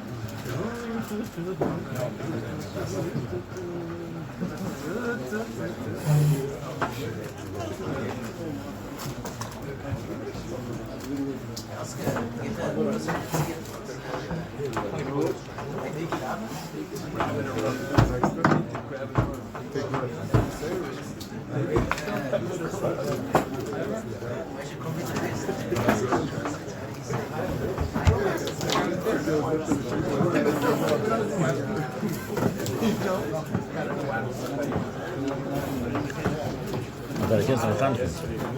You're there. I will see next year. Was? Give that Gruß. Let me show you. Das ist ja. Ah, yes.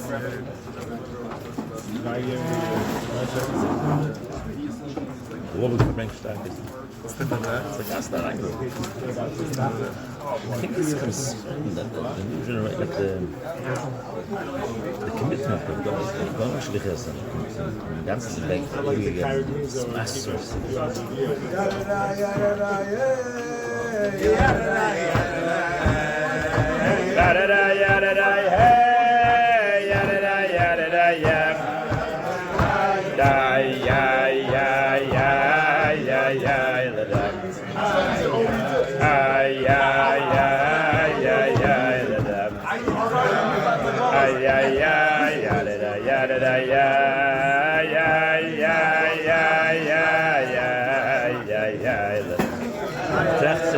I'm so tired. I don't remember nothing, anything. 2 days past the week. I'm so tired now. I'm back. I don't know what to say. Ik zeg voor zijn meisjes. Wat tegen die zo bent.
What did he say?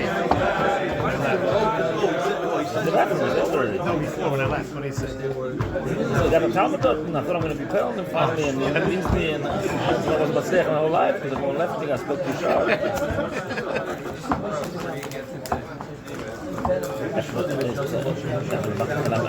mentioned what happened then.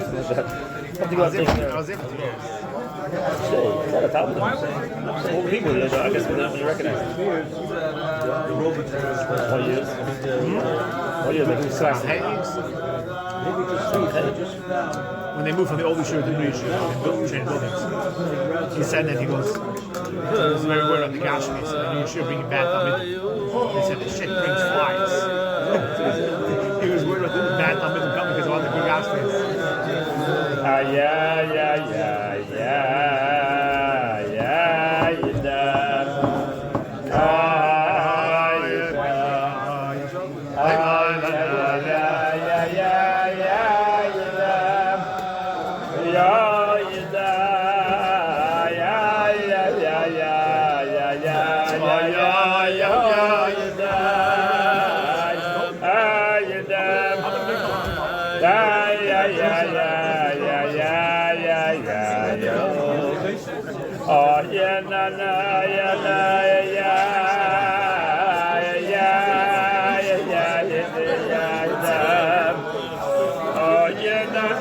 Do it this side, other side.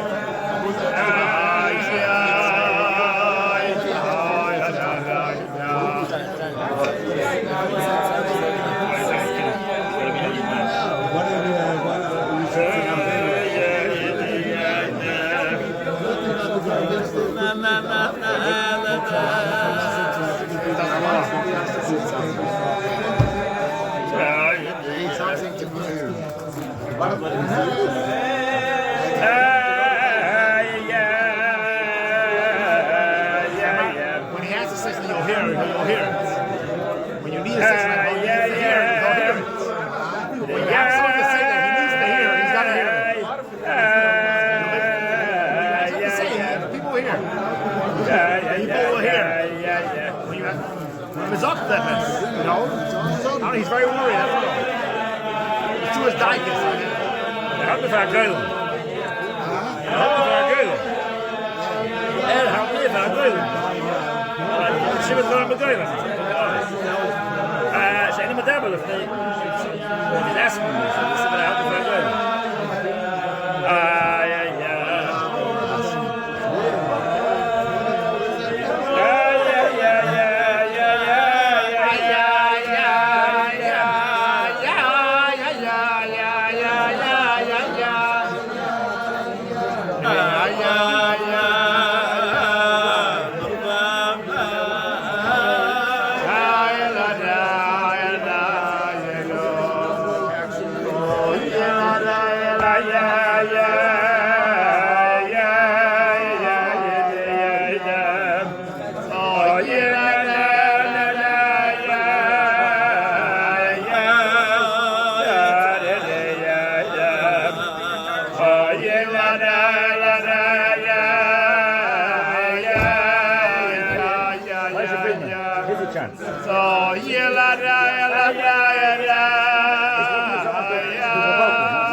My father told me, Yeah, asked the Rebbe in Yechidus, yeah. says, I got to see the Friedrich Rebbe, Talis and Tefillin, in the facing, that was when he said the Sikh about Laman Etzeach Yanai. He turned around the wheelchair. Kodesh HaKadoshim. He says, and yet, he didn't say the words Lev B'Larik, he says, Lo Zazti Af Ziz Kol Dehu. He said to the Rebbe, the Rebbe says, you think that to speak Lashon Hara is a sin if you speak about someone else. And then the Rebbe said, Hashem should depart from this fair, you would have this eigene Meiles, Echsreines, to fix them, and this eigene Meiles, to use them out. To let us to Chassidus. Chassidus is Oyer, Ma'ater de Hard, and Kolshkin Hard. So the Rebbe did not accept when a chassid says, what I did is life of water. So we also shouldn't accept. Right. The Rebbe wasn't talking about himself. The Rebbe said that the fact that he didn't inspire us, like the Yeshiva was saying, that was love. The Rebbe didn't say Bayam. He says, I tried to inspire you. And that's It's lapsus. The Rebbe, it's a charangel that I see them so much. It's a garbage. You know my father. Yosef Gold. Yeah, yeah.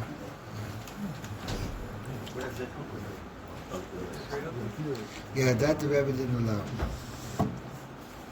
The Rebbe said every eat like Machshav do with the Ak. It's capable of. And that was just Atzaz HaYetzer to put yourself down, to hold yourself back from doing what you have to do. Alright, so the thing, the Chaim, let's see what we can come up with. Chaim.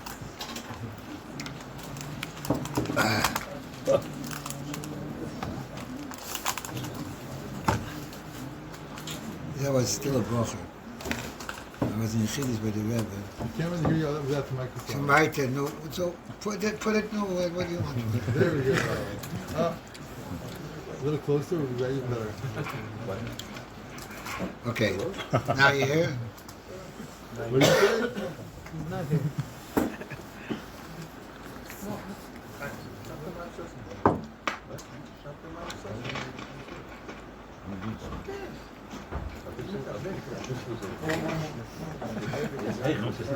Okay. Don't move.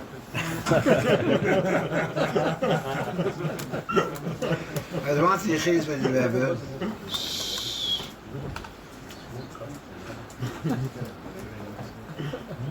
I think this was in Chof Av.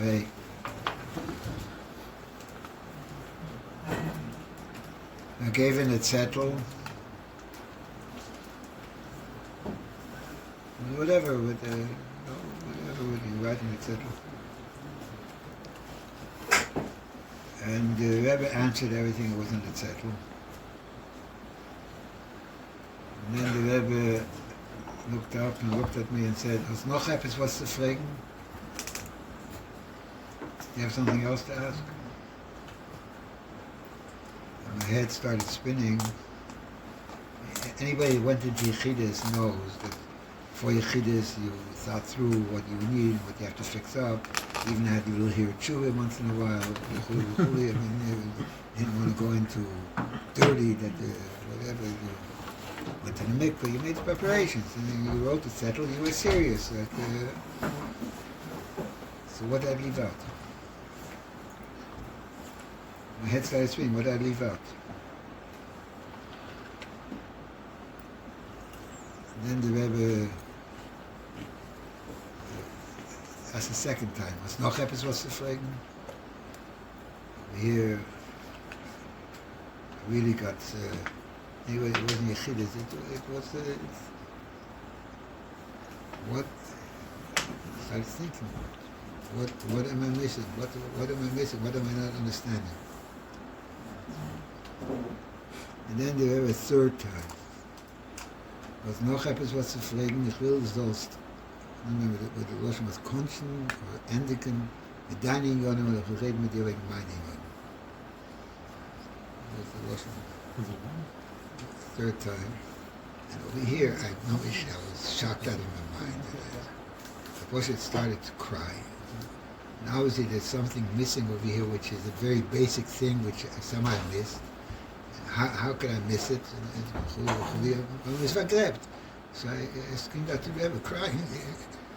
Rebbe, help me to it. So the Rebbe said, still a smile on his face, and he said, and looked at me and he said, looks like you don't want to do tshuva with simcha.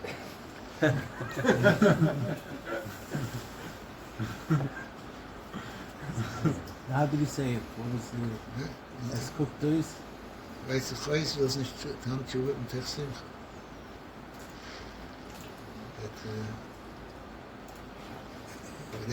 Later I wrote into the Rebbe, what does it mean tshuva mit der simcha? Whatever, but the Rebbe answered. It was already in the letter. What was the answer? What? What was the answer? I mean, what was the answer? So what was the trap? The Rebbe said there's 3 points. Tshuva is a mitzvah like every other mitzvah. And just like every mitzvah has to be, that's a mitzvah from the Eibush, it has to be done with the simcha, so tshuva also has to be done with the simcha. And the second point is that tshuva, since it's mechaper and all the virus, so it has a mile over all the other mitzvahs, so therefore it needs even a bigger simcha. The third point was that since tshuva can mahapach from Rosh Gomer to Tzadi Gomer, V'shaita Choda, V'yiga Choda, so it's a simcha be'in haroich. You didn't say how. What? You didn't explain how or what. What's bothering you? If you realize Tshuva all this b'simcha. stuff, you'll be b'simcha. What do you mean? You realize Tshuva is like charot al ovar. So you could do it with this simcha. That- Simcha t'kiyah That's the b'liva. question. My friend, that is a mistake that the whole world thinks. I dirtied myself, I was melach myself, I was in mud, and I was who knows what I did, etc., etc. To separate yourself from that is b'shaita choda v'chiga choda. Let me tell you that someone said it. That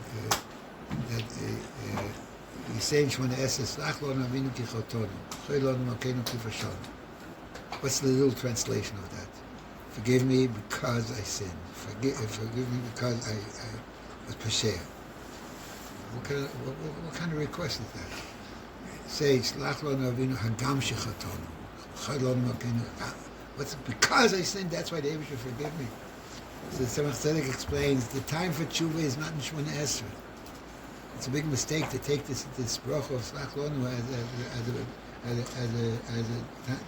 a bracha for tshuva for kaporas chatoim in the simple sense. That That's before davening. Like it says in the Geras HaTshuva, either by taking chatzos, somebody could be mahapach libim and a kotel, so that be before davening. Those cheshbonim, the cheshbon hanefesh has to be before davening, or by taking chatzos. Over here, you already went through the whole psukkah de zimmer. You're ready with thinking about Gadol Sabay. You went through Birchas Kriyashma. You went through Kriyashma. Shvon Esser, you're Emed Lefnei Melech. You're on the highest level right now. You know Elam Atzilus. But when a Yid does an Aveira, it leaves a Rishon, and that Rishon stops you from going further. Like the Rebbe says by Mon, that the Mon is Mo'era, Chukka, and it's Moin. You want to have it totally stopped. Like the Aveiras that you did, stop. Even though you did Chua already before davening. By taking Chatzos, by Kushim Shalomito, whenever, that's what you have to do. Now you're already holding by Shemona Esser. So now you're already Ke'evet Kamemore. Now you're holding the highest Madrega of Total Tvekas. So you know the Averas that you once did that you already did Tshuva for, but like it says in Tanya, this can hold you back. That you're not, that they won't let you into all the Hecholas, etc., etc. So what you're asking from the Eibishter is that because I sinned, therefore I need a ha'ara, I need a slicha, which is more than stam a slicha, which won't hold me back from going further in my avodah. That's in the slachlon. Because I sinned, so therefore I need a hamshocha from the level from where slichas avodas comes, a total slicha, the total mechila. That's so. How do I get? Oh,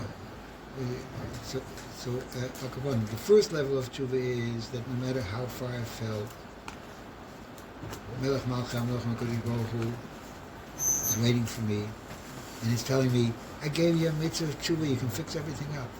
Don't fall and don't give up on yourself. Don't, please, I want you. You're a Yid. That's the first level. So the very fact that the Eibusher is giving me that door, that in itself is a sibur for simcha. And then this can hold me back from reaching whatever I'm supposed to reach. That's the bakosha.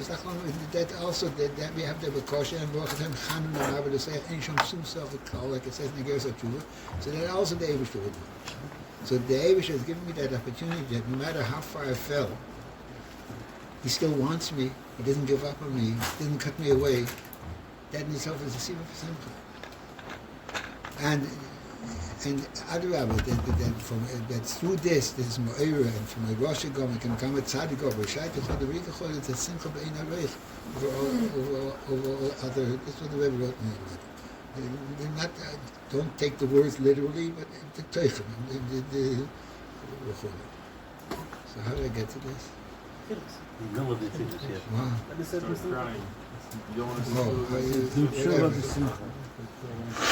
Al Capone, why am I speaking about this? Because you told me to keep on speaking. So the only thing that I can think that I left out over here was Tammuz is Rosh Teves, Man Tshuva is Karvu Bo, Av is Rosh Teves, Elul Bo.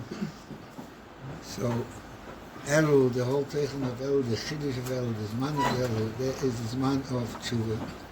And somebody might come along and say, oh, he's starting his Musar raid right now, and we got to start doing tshuva, we got to start crying, we got to start doing didos, with remorse, v'chuli.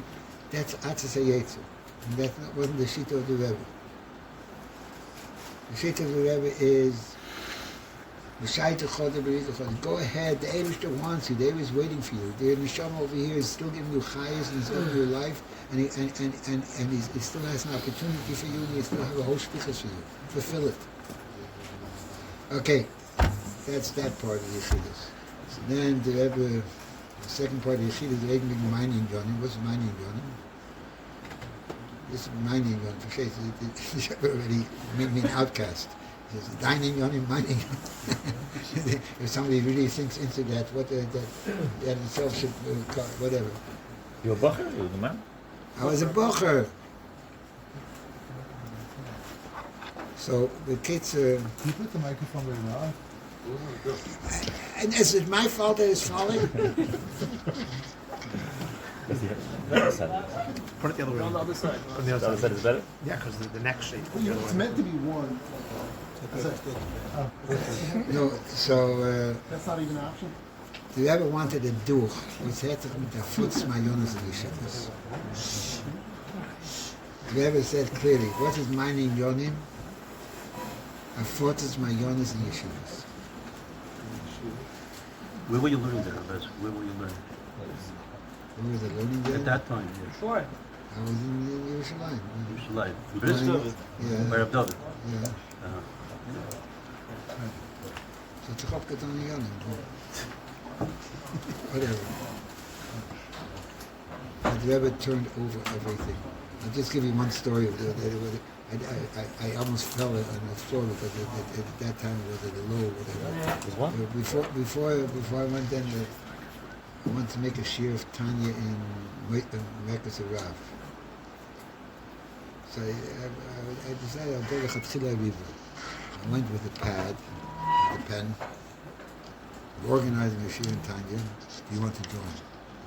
Huh? Do you want to join? It looks like I'm dealing something official. I went with a pen. With a Good for it, like a... Do you want to join? So we had about 18, 20 Brochen that agreed to join. Then one paid tzaddik. Do you have a shus from the Rosh Yeshiva to do this? I said, what do you think? I didn't want to lie, but you already disturbed everything. He's right. What happened if you had a Breslover come in your yeshiva and teach you Breslover Chassidus without Not asking you to Chamo, shoot? You wouldn't throw him out. You're talking like a mullik right now. We had enough characters in his yeshiva also, don't worry. Whatever. No, that's... The kids are... Sorry, Okay, it's fine. We used-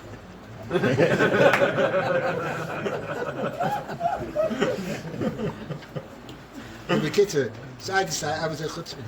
So I decided, okay. So I went over to the Rosh Yeshiva of was the son, not the Psiri Yudiko. So I went to his house and I said, you have a list, I have 20 Brochen that want to have a shiur time. So I have issues to make a shiur time. He started arguing and this and that, we looked back and forth. It's a little bit of a chutzpah, whatever, but so he said, but ich gebe him a shiur time. He's gonna. I'll give the shiur time. So this is one of the stories I told to Rebbe. That Yechidus, yeah. So the Rebbe said, is doch gut. Wollte gedacht, je kent keinen, hat einen Tatens gesovin. Und dann was gewesen, einer von Kibbut Av, es ist schwer, sich die Dinge wegen dem. Als er gesagt, dass er geben ihm shiur time, der hat mich gesehen, dass er soll geben ihm shiur time. They always looked at everything like... Did he talk to give us a time? I don't know. The truth of the matter is, to make a give a shiur time, I didn't have my kirchus. I went into Rav Zevin and asked him, I told him that maybe you can be over there, and left it in the hands of Rav Zevin. That's because Rav Zevin is give a shiur time, I couldn't have it. I was a bocher then. Left it in the hands of Rav Zevin. So, how did I get to this? The Rebbe's in Yonim. Okay, Akapon, the Rebbe's in Yonim, a friend. They ask Lubavitchers, they're sitting here by Farbrengen, everybody has an achrayas. And to take that achrayas in the correct way. The Rebbe doesn't say that we have to turn the whole world to Lubavitch. The Rebbe doesn't argue on Shiva Pomona Torah. But Chassidus has nothing to do. Chassidus is not a Yerusha for Lubavitch. Chassidus is applicable to every single Yid. Every single Yid has to learn Chassidus because Chassidus is the olive base. Let me put it in simple, nigla-dicka words. The chinuch, that everybody understands, is a rishon. He says, the Sheva mitzvahs tmidias, the Shiva or a miklat. What is the Sheva mitzvahs tmidias? Shiva or a miklat. Anoicha vayi lekecha, l'yilecho l'krim acherim, Avas Hashem, Yiras Hashem, Letzua Achei Levavchem Achei Nechem, Achdus Hashem. Avas Hashem, Lamed Hashem, Lo Lamed B'Zilosei, Achdus Hashem, Avos Hashem, Yeres Hashem, Lo Yitzchok Elevav Mechanech. Any one of these mitzvahs without chassidus, you don't know the Takun. That's the chiv. That's the Rebbe wrote. That's the chiv of learning chassidus, and that's the olive base of chassidus. What's the Munah Hashem? So like explain chassidus. How do I come to Avos Hashem? The Rambam says, thinking to God as Hashem. That's what chassidus is about, right? So the Rebbe, we look at it like that the Rebbe was a politician. He wanted to see this because he wanted everybody to become a Chabadnik. It's clear voice from the Rebbe. That is not the way how you spread Chassidus. The Indian is forces on Jonas Chassidus. Everybody has to learn Chassidus. Poshet Mikayin the Sheva Mitzvahs Tmidius. The Sheva or Mikla. To have the Sheva or Mikla, that's how Yidden can be Yidden, and that's a chayis. Everybody that the Eibishter gave him matona, and the Teres Chassidus was nisgalit to him, and he knows about Teres Chassidus, and he has a shtickli idea in Teres Chassidus, whether his idea is tiny or his idea is this. So don't be a Manei Bar. It's not only for certain Yichidim. Like the Rebbe said, in the Gabi Yiddishkeit, B'cholis, if somebody knows an Aleph, he's mechuyev to teach an Aleph. He knows the Bais. The same thing is also true of Pnimis HaTorah. Pnimis HaTorah is not a polit. This is said in a lot of sichos. This is not something which is shaykh to mefloga. It's shaykh to Klal Yisrael. And Rabbi Yitzchok went even a step further with it, and that's what the Rebbe spread, and that's what the Rishag once asked the Rebbe, why is he printing so many Sforim in Chassidus? We didn't finish the Sforim, they didn't print it already. So the Rebbe says he wants to print enough Sforim that everybody can find a sefer that talks to him, and that should be murdered. The Rebbe said to Rishag, and that's what Chassidus is. Chassidus is Pnimis HaTorah. It's Mikal, the Pnimis of a Yid, what I'm all about. That Yitzchok is trying to stop me from realizing, Yitzchok is trying to stop me from feeling, and that we have to get involved in that. And that is the, to such an extent, the Rebbe said, Hafutz HaYadus, to spread Yiddishkeit, Mifta Tefillin, Mifta Mezuzah, all these things, it's a hachona for Hafutz HaMayonos. Because without Yadus, you can't have Mayonos. The Yadus is the ultimate story, it's only the climax, the ultimate perfection, the ultimate story, everything else, and the ultimate goal is that you have a neighbor, make a share chassidus with him. But in order to make a share chassidus with him, you have to make sure that he doesn't look at you like number two, and he's number one, because he has a kviyas, and Shulchan he has a kviyas, and Gemara, and you, so why should you learn chassidus with him?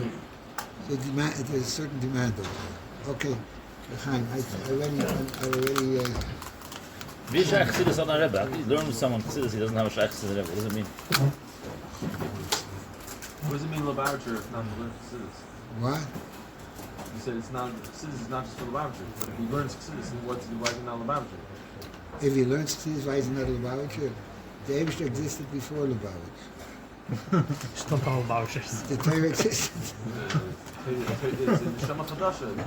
What? The Alter was in the Chumash. And therefore, you want to wipe out Jewish history but you have it. His Galus Pnimis HaTorah. His Galus Pnimis HaTorah. So somebody that's smart, he does. But you can have the stupidity both ways. If somebody wants to step on the 5th floor before he steps on the first 4th floor, it's a big problem.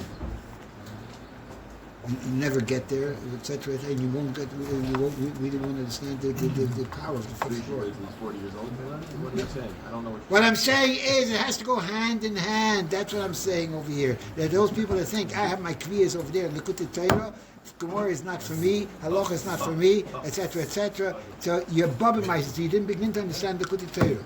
The first man of Likutei Torah you didn't begin to understand. That's what I'm saying. You want to understand the Likutei Torah, you have to have understanding in Nigla. If you don't have an understanding in Nigla, you can't have an understanding in the Likutei Torah. This is all a preparation. You go on the 1st floor, to go to the 2nd floor, to go to the 3rd floor, to go to the 4th floor. The ultimate goal is the 5th floor. Why am I saying 5 floors? No, why am I saying fast? Nah, in Yonish Teres Achsidis, the Rebbe over there explains that 5 daggers of the Neshama, which are I want to tell you before you mentioned the Yipkun Zinyan, one of the shur that I remember from Yeshiva was when you use it to explain Dal of Shus Rabin. Right. There was a question on Reb Chaim, and you said Reb Chaim made a mistake. Then you pull up Teres Zinyan, how the 4 Amos, after 4 Amos, becomes a new Metzias for that shir. So you mentioned you brought it back to me. You mentioned the Kudas Zinyan. Somebody was paying attention. Yeah. Did get through.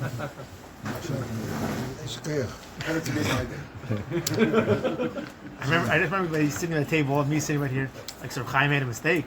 Reb Chaim made a mistake. There is such a thing as not going out of drug. What? There is such a thing as not going out of drug. How that goes? That's Tshuva. Tshuva is Levi Adroga. Chassidus is, once upon a time, Chassidus we called Bali Tshuva. That was the first name before the name Chassidus. It said it was Chassidus. But it's more than just about Tshuva. It's in the Galas of Primus Ateri, it's the first tag, it's more than just about Tshuva you have before Chassidus. Okay. We're going into details. I'm going to go into too much stuff. It's a nice beginning.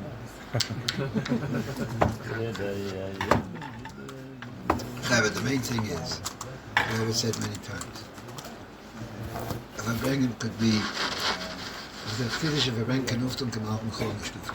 There's no story at the end of Tilu, the letter of Moshiko. Right? Now, what are we talking about over there? The finish of a Farbrengen can often come out Moshiko. We're talking over there that's the story in the end of Tilu, in the letter, that a person came and needed a bracha for his wife. You have a refuah shleima and a bracha nisis.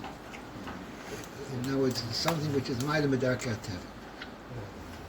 The Rebbe brings the droshes around that you're not supposed to be spalled for a nes, you're supposed to have yours, but nes is something which is ma'ila medarkei hateva, etc., etc.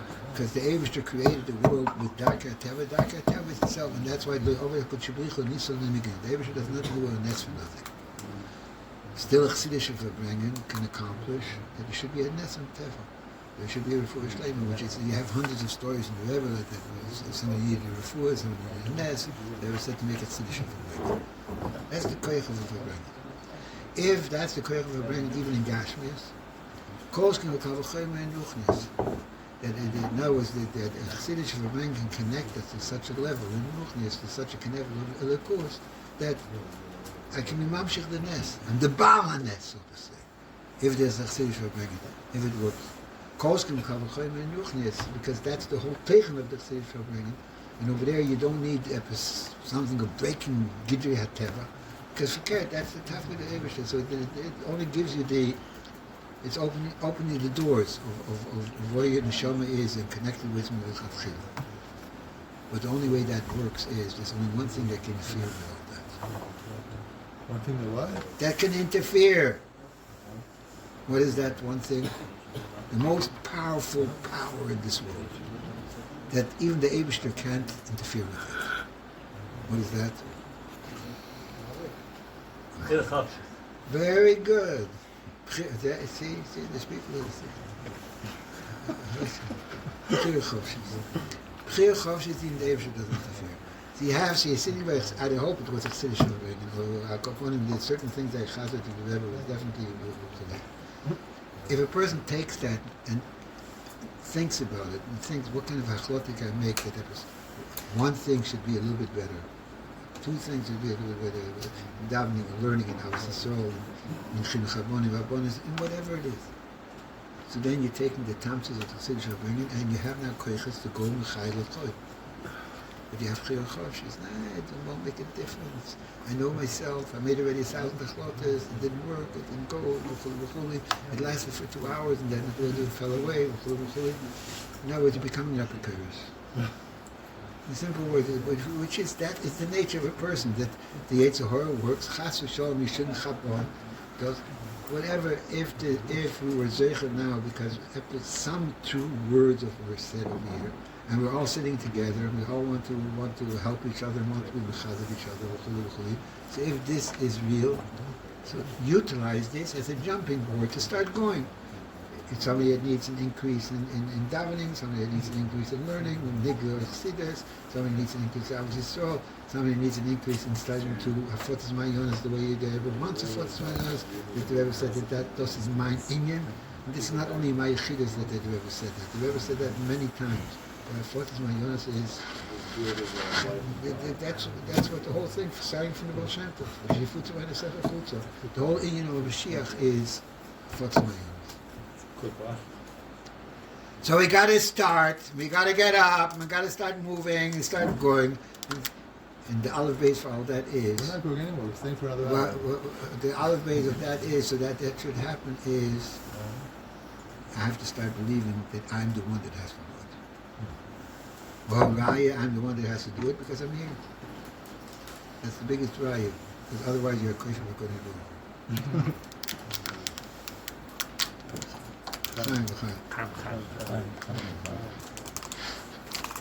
Okay, that's it. I hate to repeat myself. I bore myself. So let's end over here before I start repeating myself. You're not boring us,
Oh, really? It's very important.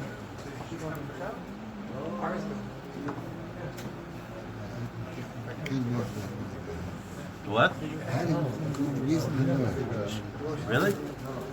It's very sweet of you to say. I don't know if you mean it though, because you're a nice person. Maybe it's just Macht mir den ganzen Schwanz.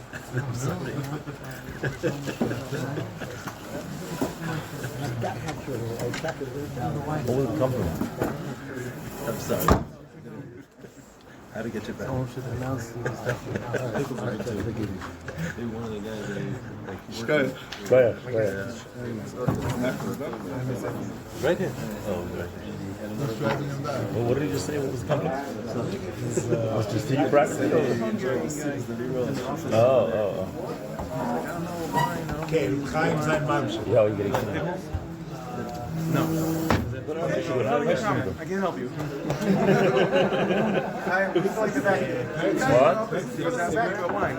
Hang on, Moshe's not leaving. Why is he? Get wine. Pickles? No. It makes sense. I can't help you.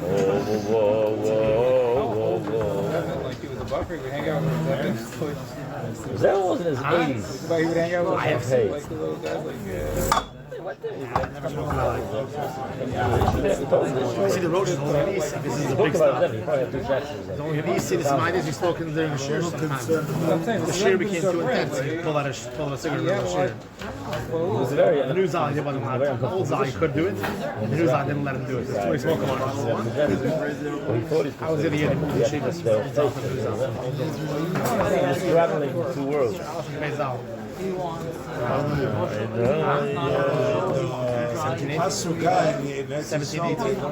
Today, so Yehuda was a Grunnik. This is a later influence of other people. They love it. They eat it up. Because his father had to be carried, his father had a picture of the girl and the Alter Rebbe on his wall. His father felt his synthesis. And his son took the girl side. because the girl was a big Eretz Yisrael. It doesn't have to do with salvation. Cook is not like a holdover. Soloveitchik also had a Meredith Ashba. Cook is Yeah, not used to like, pass it's it. not like immigration to Israel, like they're not part of that movement officially. Maybe. So I'll tell you.